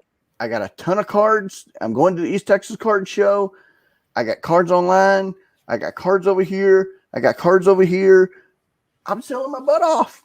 Yeah. So, and it's build, and at some point I'm gonna get like a couple $100, and I'm gonna buy my first flip on graded, or I'm gonna buy my first card, and I'm gonna say, okay, is this gradable? I think it is. Hey, is this gradable? And you're gonna go no, and I'm gonna go. Yeah. Just be careful because it's brutal out there, man. Just be careful. Be cautious. It's baby steps, though, Michael. It's baby steps, and it's grind, and it's Yeah, I mean, I'm privileged in the sense that this really still is a hobby to me. Yeah, I'm very fortunate for that. I enjoy what I collect. So I could tomorrow go and get a biz dev. I'm blessed with that. I'm blessed with the gift of being able to break stuff down in business development to where if I wanted tomorrow go get, we'll say conservatively, a $45,000 job doing business development like that, there would be no question I could do that. But see, the thing is, I could never do that. He can't do that. He can't do that. You know what I mean? But not that I'm not I literally physically incapable. Right. I'm 100% Right. permanent disabled. I cannot have a job. So this is the hobby for me, and that's why when I prefaced at the very beginning, I said he's the collector, I'm the bank account, I'm the businessman that always approached it from a business aspect because I had to, right? But I will tell you, aside from the people meeting it as being a surprise, the other surprise to me was, well, now there's cards I want to hold on to too, right? Like the collector bug hit me too, and I'm like, oh man, I don't want to sell that, But the reality is, look, when I first started, we were in debt. I had no idea how to get out of debt where I'm paying other people, even though I have 100% disability income coming in. It's all going out. My net revenue per month was negative $240, right? It made no sense. Yeah. And the hobbies allowed me to have a stability behind it where I can take my kid to baseball games, because I really meant when I said we weren't doing anything outside of the norm because I couldn't afford it. Yeah. You know, and my son gave us an opportunity, again, not intending to do it. That's not why he got in the hobby, obviously. It was a driving factor for me, which is why I grinded on eBay when we opened stuff. And he was like, well, I want to go get a Mike Trout auto. Well, then we better sell some cards, buddy, because that's all I have. Like, I can't go out and buy you a Mike Trout auto. Yeah. So it's been a continual grind, and it always will be. And that's why I have to adjust to the ebbs and flows and the new normal and learn how to increase my profit margin by buying a card and grading it myself, etc. Yeah, I agree. I think it's the best way to make it. I'm not a fan of buying graded cards and then holding them for performance and selling the graded cards. I think that's a risky business. And that's what a majority of the influencers talk about, right? They talk about, oh, buy a PSA 9, buy a PSA 10. You can do that, but I like to acquire my cards through breaks, boxes, or buy singles raw. You know, they see in person and then grade them later on. But grading world's gotten challenging. So we'll see. Yeah, I mean, if you could see, you could see how we're kindred spirits. You can see the connection, and you can see like we're. If y'all want, buckle up for the journey, guys, because it's gonna be fun, and both of us are just taking different pathways to get to a particular point, and we're not here to harm. Yeah. We're just here to help, and that's the whole point, is just here to help and share information. And guys, just And for the kids that are creating bots, and I mean kids in a good sense, I'm not derogatory at all. I'm talking about you guys flipping resale, right? And you really truly didn't know anything about the hobby other than the money you were making. Please, for the love of God, put some of that money away. Yes. You'll look back and be like, oh God, I wish I would have kept at least 40 grand. Whatever you made. I used to tell people all the time, take 50%, reinvest, take 50% and throw it in the bank and forget about it. Because you guys, as young kids, we all did that. We all went through that stage where we've had $20,000, $40,000, whatever have you, and blew it all. And have nothing to show for it today. I was in the IT industry. Michael knows where my money went. Sadly, they're not going to listen to you. my money went to a poll. So yeah, a poll. I'm gonna leave it at that. I don't want to follow that one. I just said a poll. I didn't say what type of poll. I just said a poll. Mine went to divorce. Well, that's where the other half went. I can't speak on where my money's going. Best money I spent, though. Let me tell you. Well, you know why they say why divorce is so expensive, don't you? It's worth it. Because it's worth every penny. I don't want to be too negative now. Hey, look who just joined. There's a celebrity in the room there now. Just joined, man. We have hobby royalty in the house. A real OG.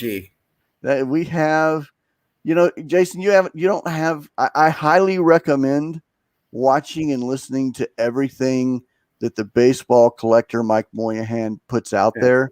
He is a vintage. He won't say this, okay? He's a true collector. He's team collector, though. He is a vintage guru. I have learned so much just by my TTM idea that I'm going to teach Aiden. That's from Mike. Yeah. Okay. Well, Card Cutter. Do you follow Card Cutter? Me? No, Brad. Do you follow Card Cutter? I catch it very rarely. He's my TTM expert, and I know he's a good friend of Mike, so I recommend Card Cutter all the time. Yeah. So I mean, like Mike is, and he's the nicest. Now I'm going to gloat on him a little bit here, and he's probably going to say stop. He's probably leave the one chat of the now. Nicest, coolest guys I you'll agree. ever meet. I mean, Yes. Heart of a teacher, heart of a teacher, heart of a teacher, and his collection. Oh my gosh, it's insane! This man has amassed a historical library of Hall of Fame rookie cards that are PSA rookie autographs, PSA set registry. I learned the PSA set registry from Mike. Yeah. See, look. See? Yeah. I'm a huge fan, man. He is. And I'll tell you, I thought he had the best content from the National. If you watch all the National video, Mike's was the most honest. It gave you a great perspective of what was going on. I loved his wrap-up conversation with Ty the other night. Mm-hmm. And like I said, he's a true collector. So much. Yeah, respect. I'll say one more thing about just all around a good dude. Just all around good Mike dude. from Bench Clear? Yes. Yep. Mike from Bench Clear. Okay. He has his own channel, and then he's on Bench Clear. Yep. Okay. Yep. Yeah. So you probably met him indirectly because I know the poll worked with you guys, right? And so part of the Bench Clear is the poll. So. Okay. Oh, I'm trying to think of it. Yeah, What is it? We met at the Fort Worth show, and that's how our story got out there. So. From the wrong side of the gene pool. I can't remember what his dad calls it. Oh, that's hilarious. From the shallow side. From the shallow side of the gene pool. My son. That cracks me up. In fact, it was funny because I honestly, Mike, I thought that was a made up voice or made up thing you added. And then I saw his father driving him to the airport, and his father's voice is that way. I'm like, damn, his father's real. And he made that voice. I thought that was a joke he was using. I don't know. It was awesome. So I mean, we thank you for joining. Thank you. I don't know how much you listen to. I know you're not a big eBay seller guy, but that's what most of the conversation's been around eBay selling and the shallow end of the gene pool. Yes, we've just been talking about how eBay has, and it's affected vintage too. It has affected vintage too. How the eBay recommended postings hurt, not ruined, not destroyed, not it timing was poor. Timing was very poor, and it kind of hurt the hobby more than it should have. Well, I think the people that anticipated a fall, right, not a collapse, but a fall, we're moving into safer things like vintage. I mean, I saw that at the Dallas Card Show before I was a vendor. Is all of a sudden you saw a lot of the ultra modern guys that had a ton of ultra modern move into, I'm going to buy vintage or I'm going to buy the Michael Jordans, more safe investments. And again, everything kind of got hit. It wasn't just ultra modern. Yeah, and hold on. Let's see if I will extend this invitation to see if Mr. Moynihan feels comfortable enough to join. If he does, great. If not, no, we completely understand, because we can take a couple of minutes and talk about vintage from the vintage expert. Oh, I'd love to learn about vintage. I mean, that's one of the things I have not tapped into yet. I will say, guys, I'm going to drop off because I got to get my dogs outside. It's 2:00 here on the East Coast, and I also got to. Oh yeah, I forgot you were East Coast. I'm sorry about that. 12:00. Why did I say 2:00? 12:00 on the East Coast. I didn't know what. Been on 2 hours, but I really have enjoyed this, man. And Jason, it's great meeting you and Abe. Like I said, a big fan of what you guys are doing. Thank you. Brad, it's always great. I really appreciate you guys having me on tonight. And I don't want to leave, but I'll let a better person take my place. If Mike can come on board. Person, he's just a good man, and he's a great man. He's a better collector than me. So, guys, I really appreciate it, man. Have a great night tonight. And I'll definitely be in touch, and I look forward to seeing you guys in the future, meeting in person somewhere down the road. You still owe me a phone call, dude. I do. Send me your address, by the way. I'll just ship you some stuff. Okay, I got you down. Okay, send me your address. I'll ship you some stuff. We'll figure out later on. I hear you. All right. Fair? Cool. Talk to you guys later, man. Bye. Good night, Aiden. You too. So yeah, I mean, was this worth the conversation or worth the time? It was awesome. It was awesome. Yeah. I mean, again, I just, my whole intent was always to bring awareness, specifically about the eBay thing. That was the most important thing to me. Mike! Wait. We got to properly address. Hey, guys. We are honored and privileged, sir. It is a true honor and privilege. How are you this evening? Tired. I was trying to go to bed, and I started watching your stream, and then you invited me in, so I had to run in here. Well, I didn't mean to hold you up or anything. I mean, temptation. No, I appreciate it. We really appreciate it. So, I've been absorbing as much as I can from your podcasts, and I mean absorbing and diving and listening to. And one of the things that I really wanted to ask you was, as a baseball Texas Ranger guy myself, There's only one like real, or maybe two Texas Rangers big to follow, and that's Fergie Jenkins and Nolan Ryan. So beyond that, who else would you recommend for vintage as a Texas Ranger fan? Because let's face it, we haven't had the best teams or long term, and Mr. Josh, super collector himself. I mean, what do you recommend? What do you recommend? In terms of vintage, there's just for the Texas Rangers. I mean, it's a difficult question. I don't come soft, man. I come with like hard questions because I've been pondering on it. So the Rangers vintage Hall of Fame stuff is dominated by pitchers. You've got Gaylord Perry, who pitched for the Rangers, Bert Blyleven, who has some Rangers cards, Fergie, like you mentioned, Nolan, of course, although none of Nolan's Rangers cards are vintage. They're all right. Newer. You've got, I mean, if I was going to collect anybody from the Rangers right now, I'd be starting to collect Adrian Beltre. Okay. Going into the Hall of Fame? 100% first ballot. Yeah. And his stuff is cheap right now. Okay. So he is a guy that I would, if you're a Rangers fan, I mean, if you love it, if you love the Hall of Fame or what, Beltre is a guy everybody should be, which I just cost myself a lot of money because I'm thanks. I appreciate that. Pudge, of course, is a great Ranger. I bought from you guys that Pudge autograph Yep. at the Fort Worth show. I think I bought that from you. Yep.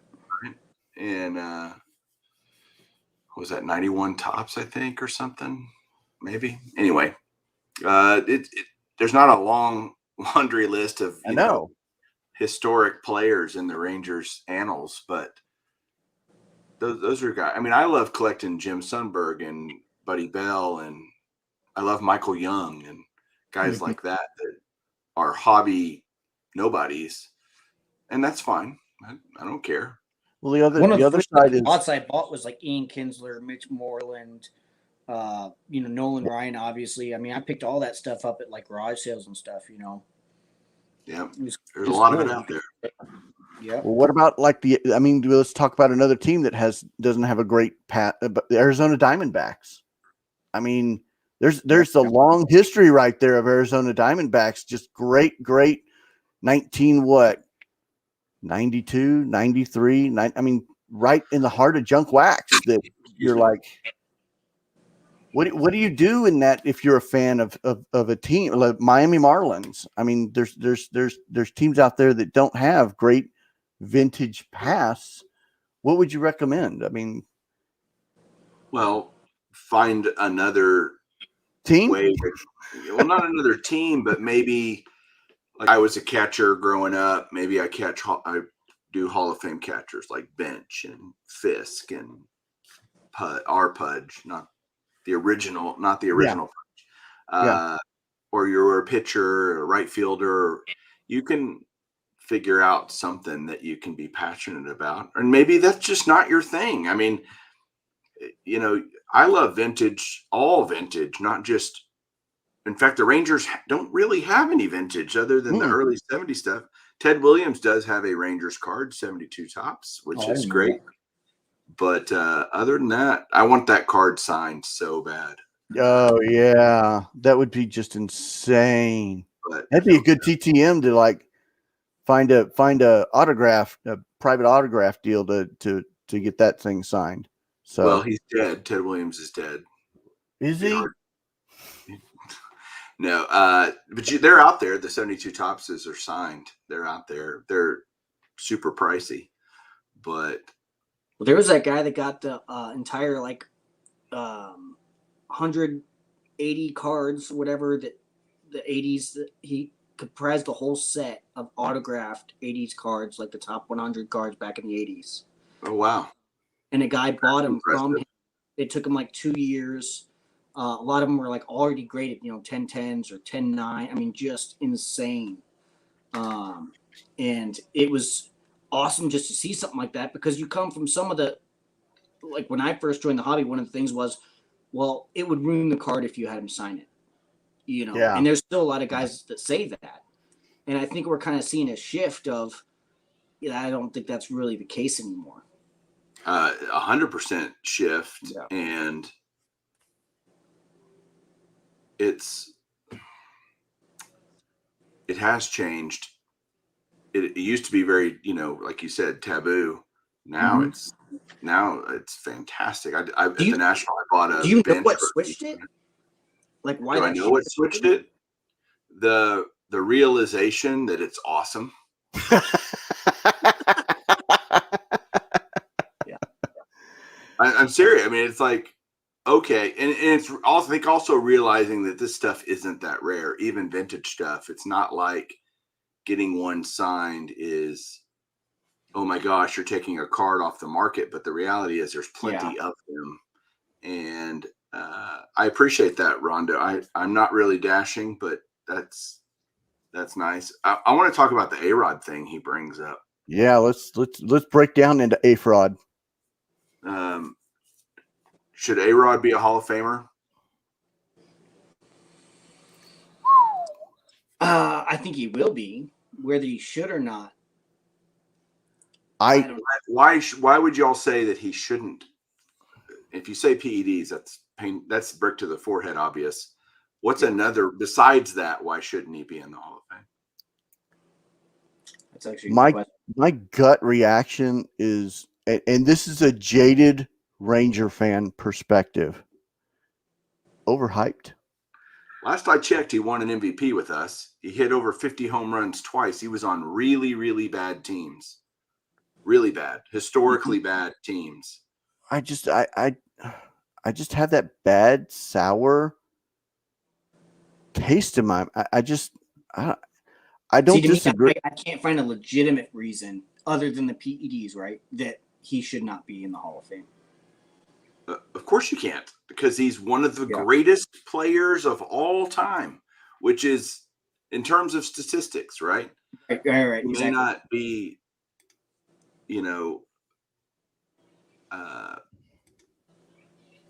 like the greatest guy in the world, but I think that's why it's the Barry Bonds effect, where he's just a jerk, and he's worked really hard on repairing his image over the last 3 or 4 years. He has. He Shark Tank, his own show. He's really good on MLB now.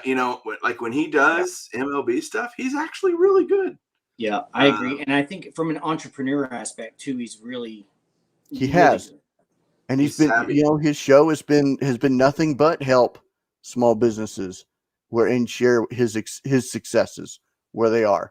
I like post baseball A-Rod or Alex Rodriguez more than I do A-Fraud. I really do like what he is doing outside of baseball. So I think a lot of the bitterness for Rangers fans is the contract, right? Yeah. And the point is, first of all, that you don't blame A-Rod for that. You blame Tom Hicks for doing that. The owner that signed him to the contract, that offered the contract. That's not A-Rod. We're all going to take the money. Yes, thank you. Yeah, right. I mean, that's not A-Rod's fault. I understand and I hear you. I understand. I'm going through something like that right now because I'm a Cubs fan, right? So, I mean, literally the trade deadline just passed and we lost. Dumpster fire. I mean, the first cards I bought Aiden in a frame, all those Cubs that I bought him from the 2016 World Series, gone. Rizzo, Baez, Bryant, they're gone. Like, we just lost them all in this year. And it's like, can we really blame them for leaving? I don't think, like, from a Cubs aspect, we have a very rich history of being loyal regardless of how bad we are. Like, that's just what we're known for. I tell people, if you're going to be a Chicago fan, you better have a sense of humor, because we're just historically bad. But to us, the way we look at it is, like Chris Bryant, Anthony Rizzo especially, they'll always be a Cub in our eyes, Well, remember, Rizzo started a Padre, so don't get, right, what I mean? Like, exactly. And in sports today, this is a general sports statement that I'm going to make right now.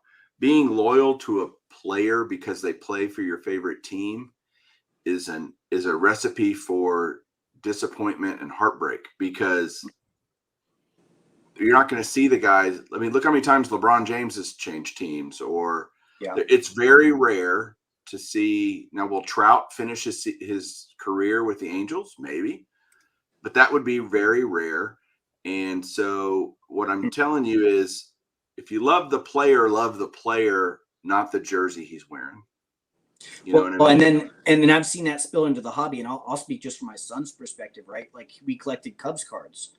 So now that like Bryant and Rizzo and all those guys are gone, he's like, I don't want them in his collection.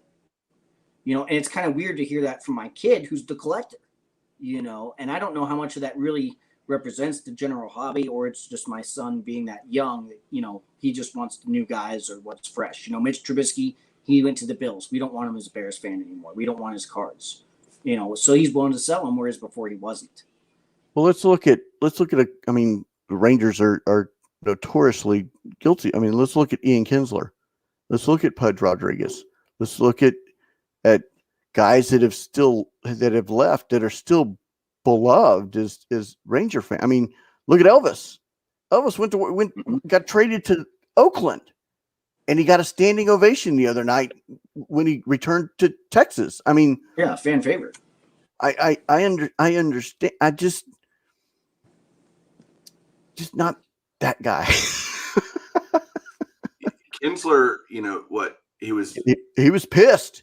He was mad for years. He's still pissed, if I remember right. I mean, Michael Young still held it against John Daniels because they traded. They were buddies. I mean, they were locker mates. They were roommates, if I remember right. Well, Kinsler was the king of the pop out to second base, so I wasn't sad to see Kinsler go. I was like, go. But a great locker room guy, though. Gallo, in that same respect, like he's a hit or miss guy. Dude, Gallo. I was surrounded by at the game. I was kind of shocked to hear him say, "I'm glad Gallo's gone." Mike's gonna slaughter me for this, but Gallo, don't let the door hit you in the butt on the way out. I mean, dude, come on, man. That's a guy I couldn't see leave fast enough. I'm so glad they didn't pay him. Now I was crushed when What's up, Aiden? I was crushed when they traded, I forgot, to the Phillies. All right. Michael Young? Yeah, no, or let Cliff Lee go to the Phillies, or they've let guys go that have been crushed about in the trade, and I'm like, in trade deadlines, and I'm like, I don't remember where I was going with the point. I've been up since 5, but I understand the point about A-Rod. I do. I respect him as a dude. Yes, he was a great individual contributor. I just can't get rid of that. I don't know what it is. Is he a Hall of Famer? Statistically? Yeah. Just think, Hall of Fame consideration, you need to look at a player's entire career. I think you should look at them in the era that they were in, whether it was a PED era or whatever. Can you not tell me Barry Bonds was the greatest baseball player you've ever seen play? But then that's the argument, right? If you let A-Rod in, then wouldn't you have to go back and let Bonds in and players that were banished basically with the asterisk by their name or whatever for PEDs? I think the fact that Barry Bonds and Roger Clemens are not in the Hall of Fame is the biggest travesty. I agree 100%. I agree. Ridiculous. Dude, I think Shoeless Joe not being in the Hall of Fame is a tragedy. I don't know I mean.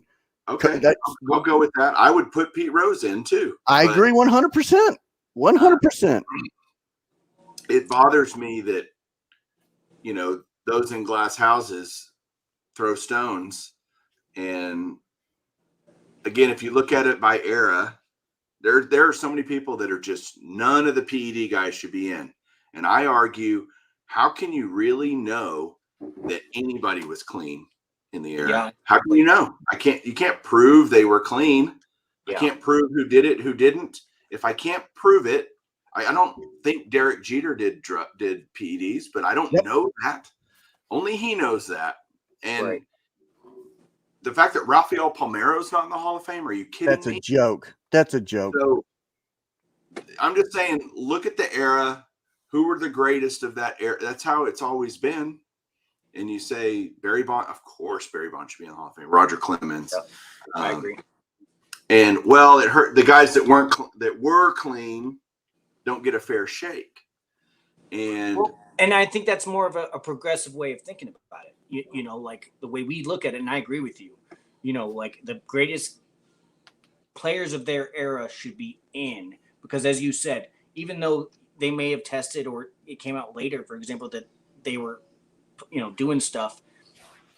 The only argument I've ever heard is, well, it would hurt the integrity of the Hall. But whose integrity is that?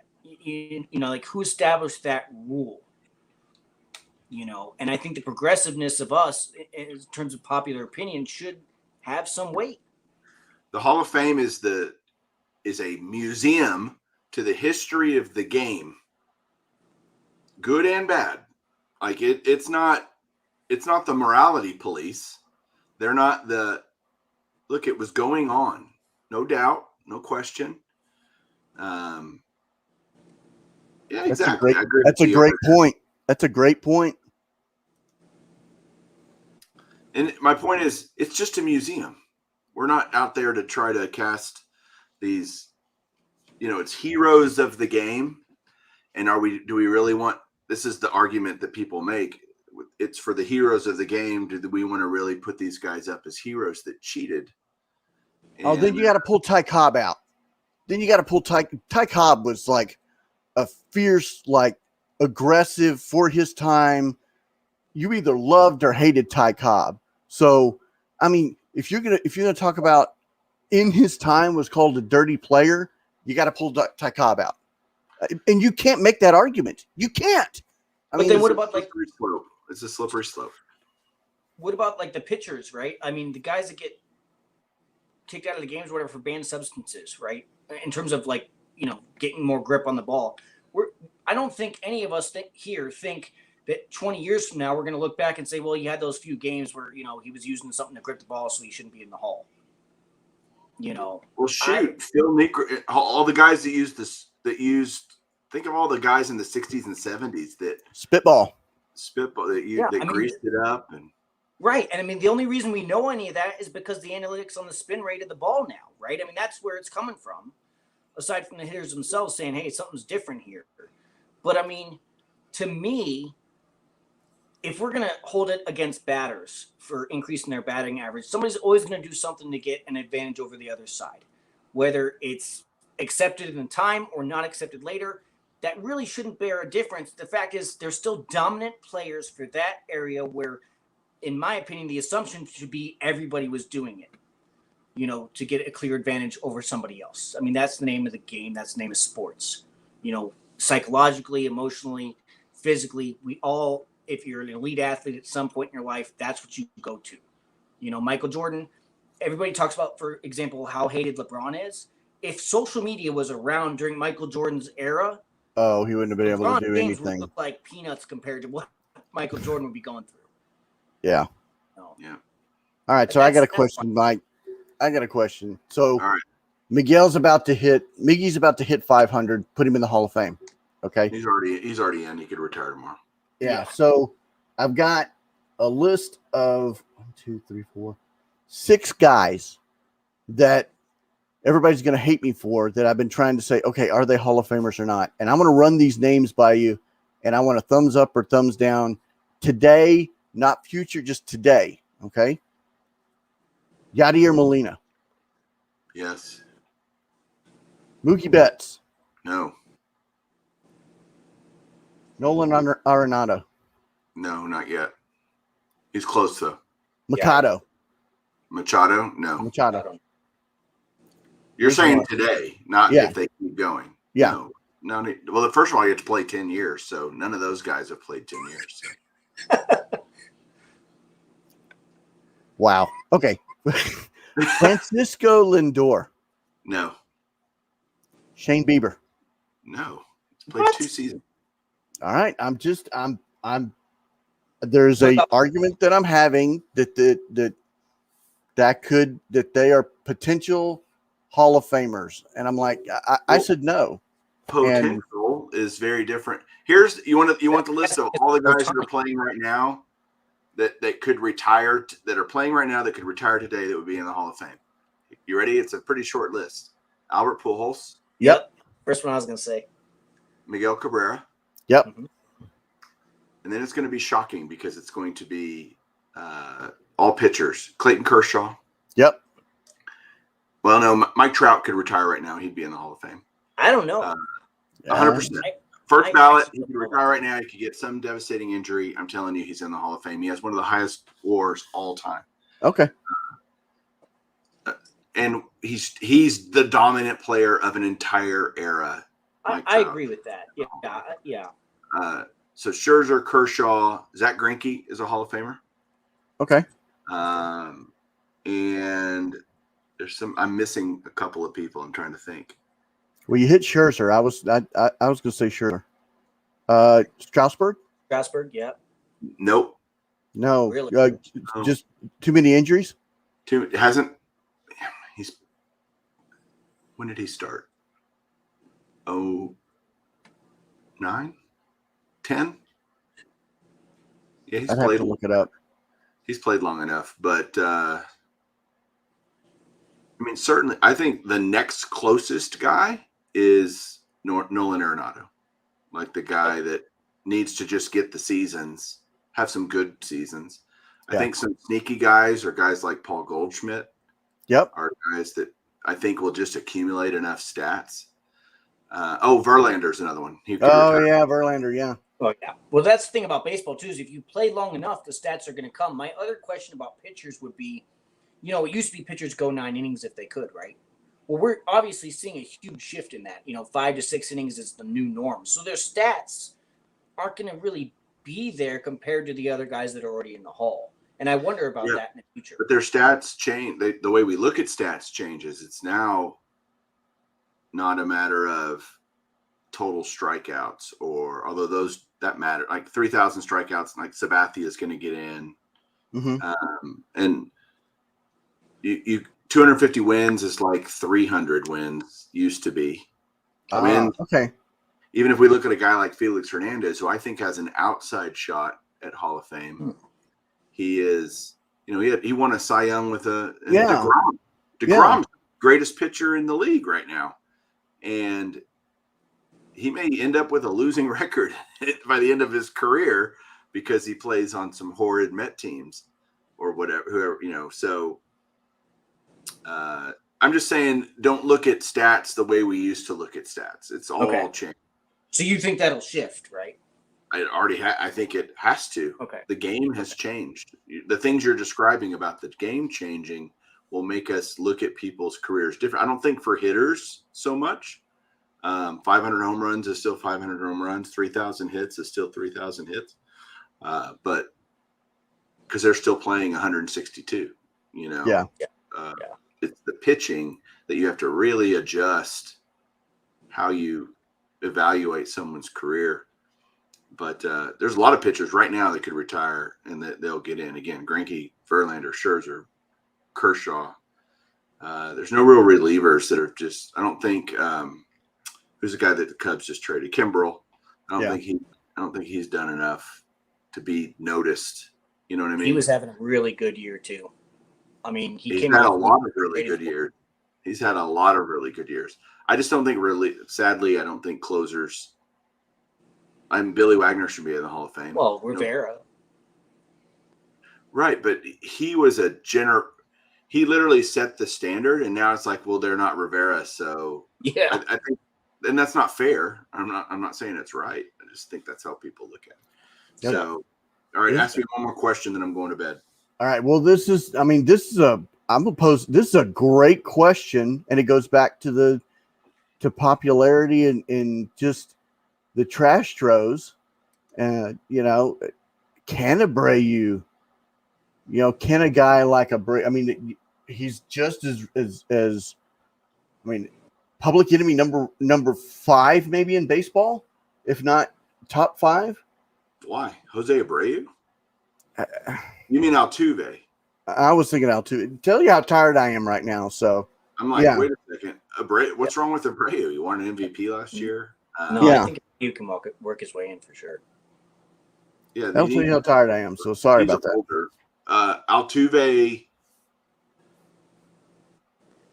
I think Altuve will get in the Hall of Fame because I think he's going to hit some milestone numbers and you said something earlier about if you play long enough, the numbers will come. That's not necessarily true.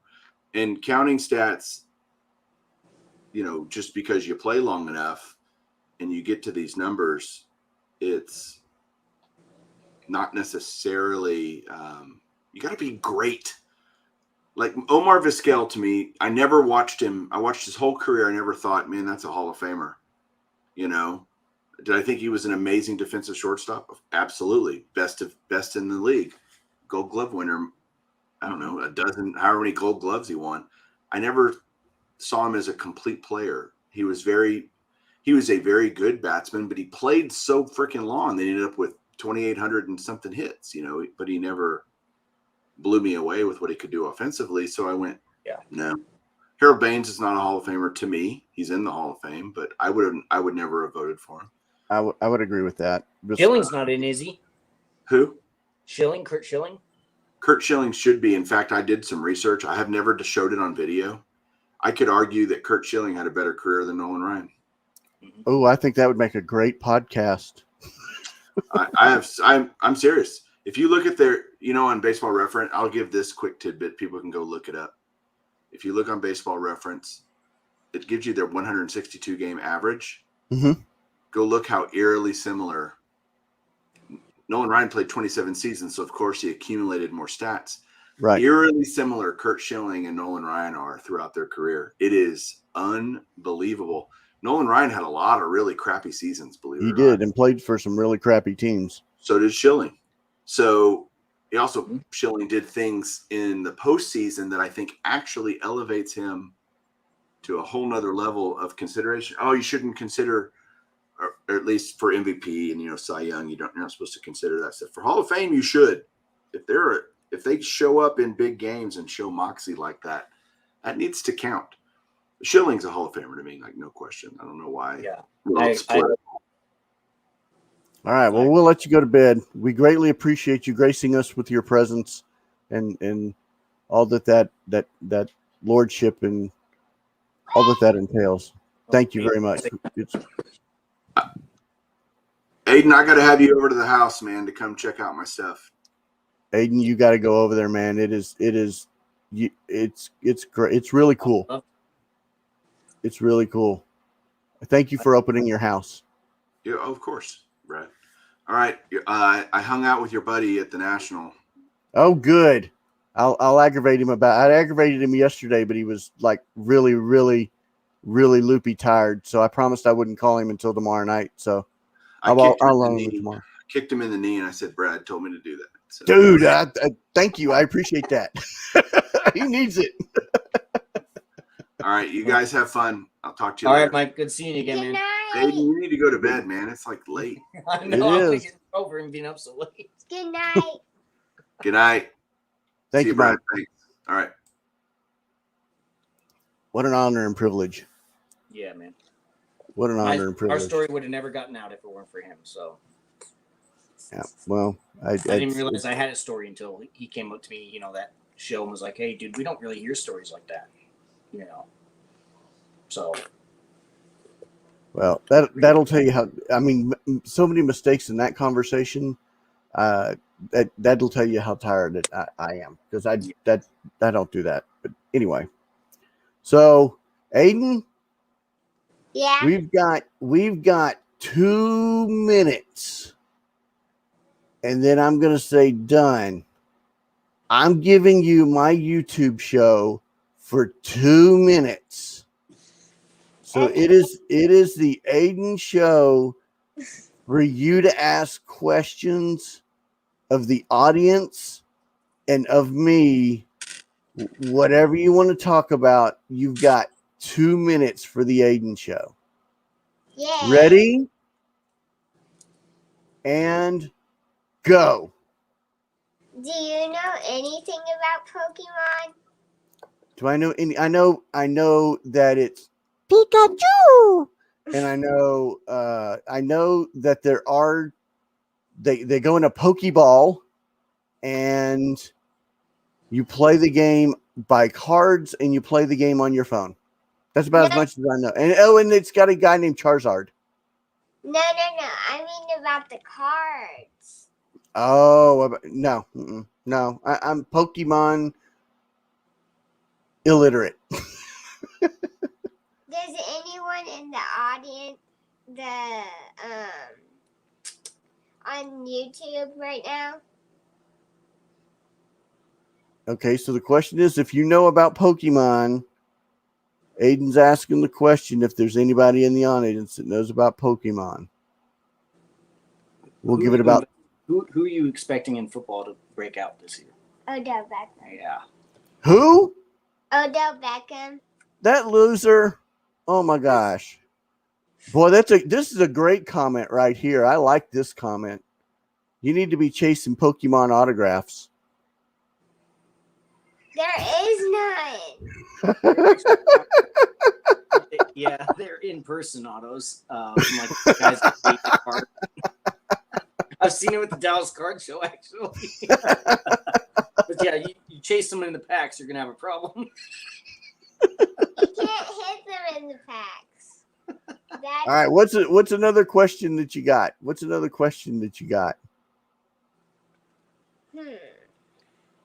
Okay, so we'll do this as well. Besides OBJ, who should I be collecting in football this year? Besides OBJ. Patrick Mahomes or Tom Brady.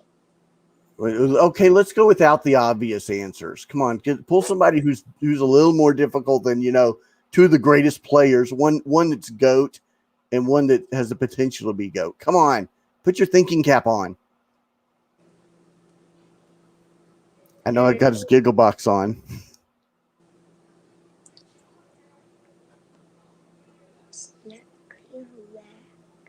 Khalil Mack. It's not. He's only going to be able to know Bears players at this point. Yeah. Yeah. Okay. All right. So who we'll go this way.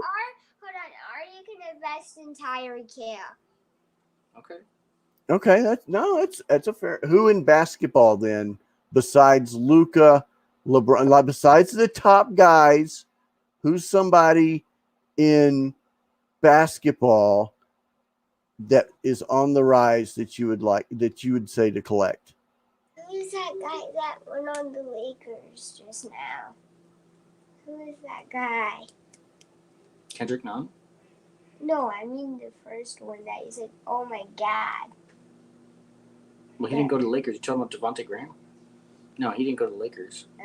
He went to the Pelicans with Zion. Yeah. This is Zion. You said Zion? Here's a really good one. What do you think about Westbrook? Oh yeah. I was shocked when that happened. That's who I I love that move. I think that's a bang bang move. That's who I was trying to think of. Oh, okay. I actually like that a lot, especially compared to the other guys that exploded. But you can still get an orange tops chrome refractor of Westbrook for under $4,000. But the second one was gonna be Zion that I said. Still, you still like Zion? You don't think Zion's overhyped? He is kinda. See, I don't come with easy questions, man. I come with hard questions. You grilled me pretty good at the Dallas Card Show, so now I get to do it to you. Okay, so we got Zion. Let's see. Tyler Hill. Westbrook. Tyler Hero. So you like Tyler Hero? Tyler Hero's a good solid pick. No, I said Tyreek Hill, I meant. Oh, Tyreek. So let's talk about Tyreek Hill for a second. His cards has historically not done well because he hasn't concentrated. He's considered a Swiss Army knife and not a true, real position player.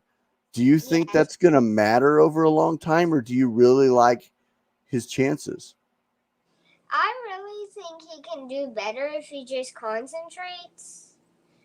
Because he's one of the guys that can really catch the ball and try to score. Okay. And his breakaway speed's really good.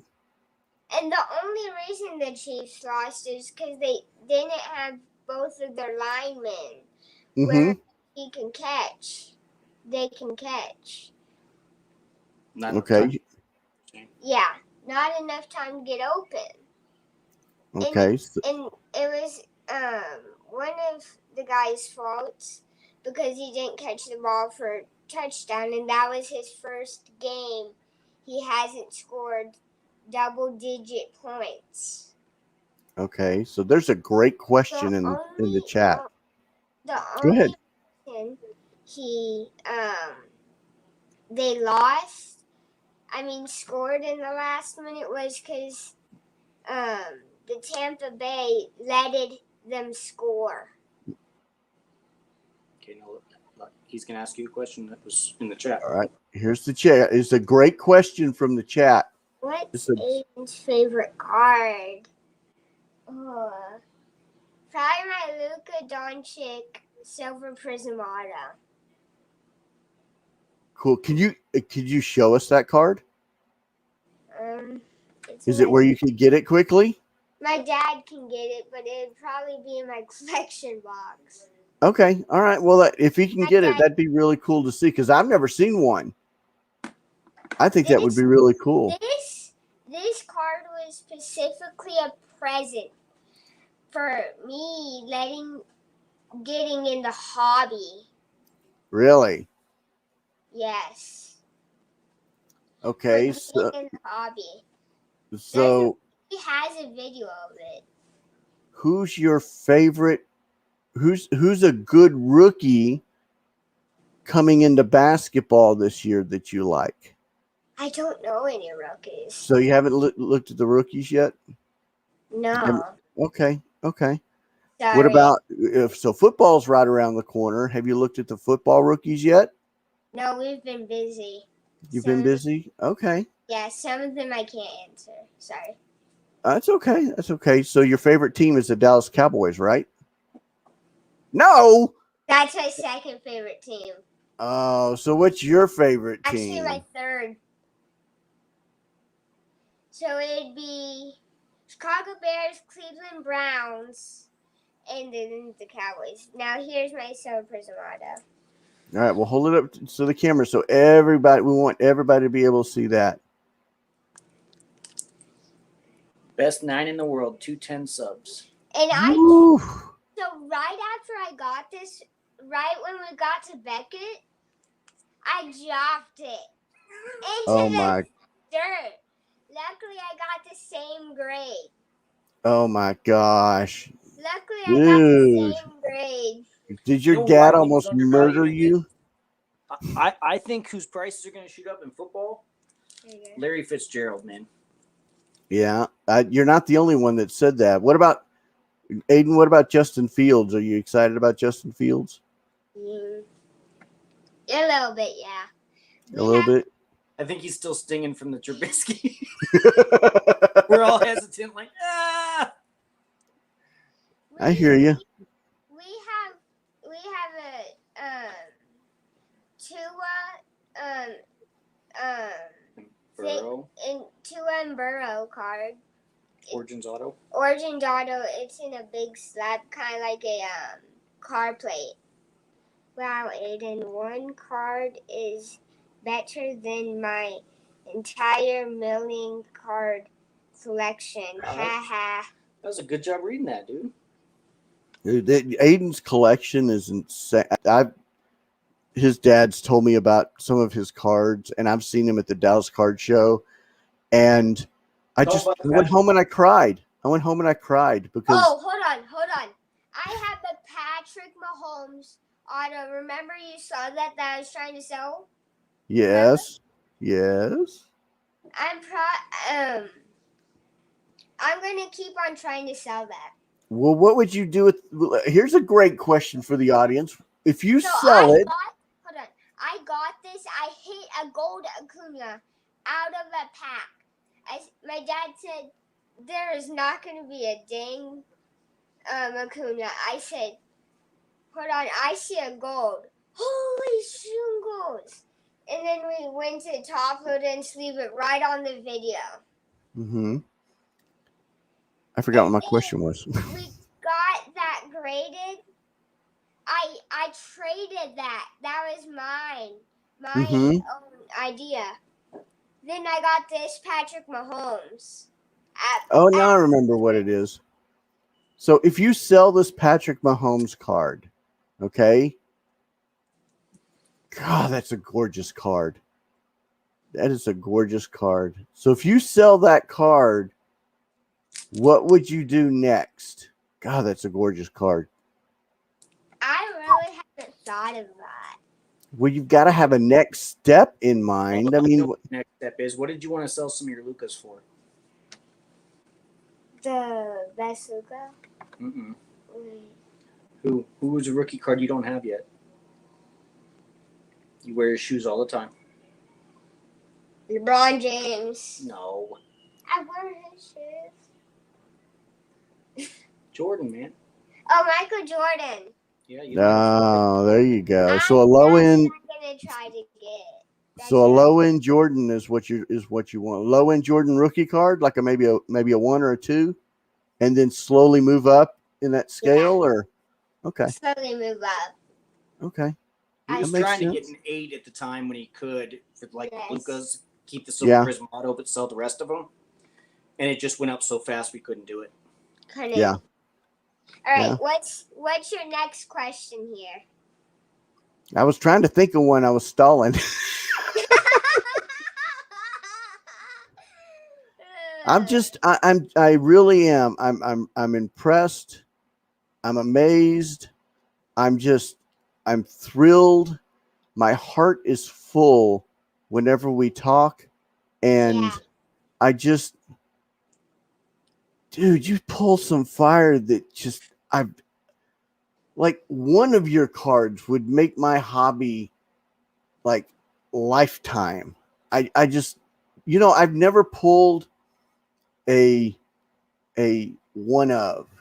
I've never pulled a high. My biggest high end card was let me think about this for a second. It was a Vladimir Guerrero Jr.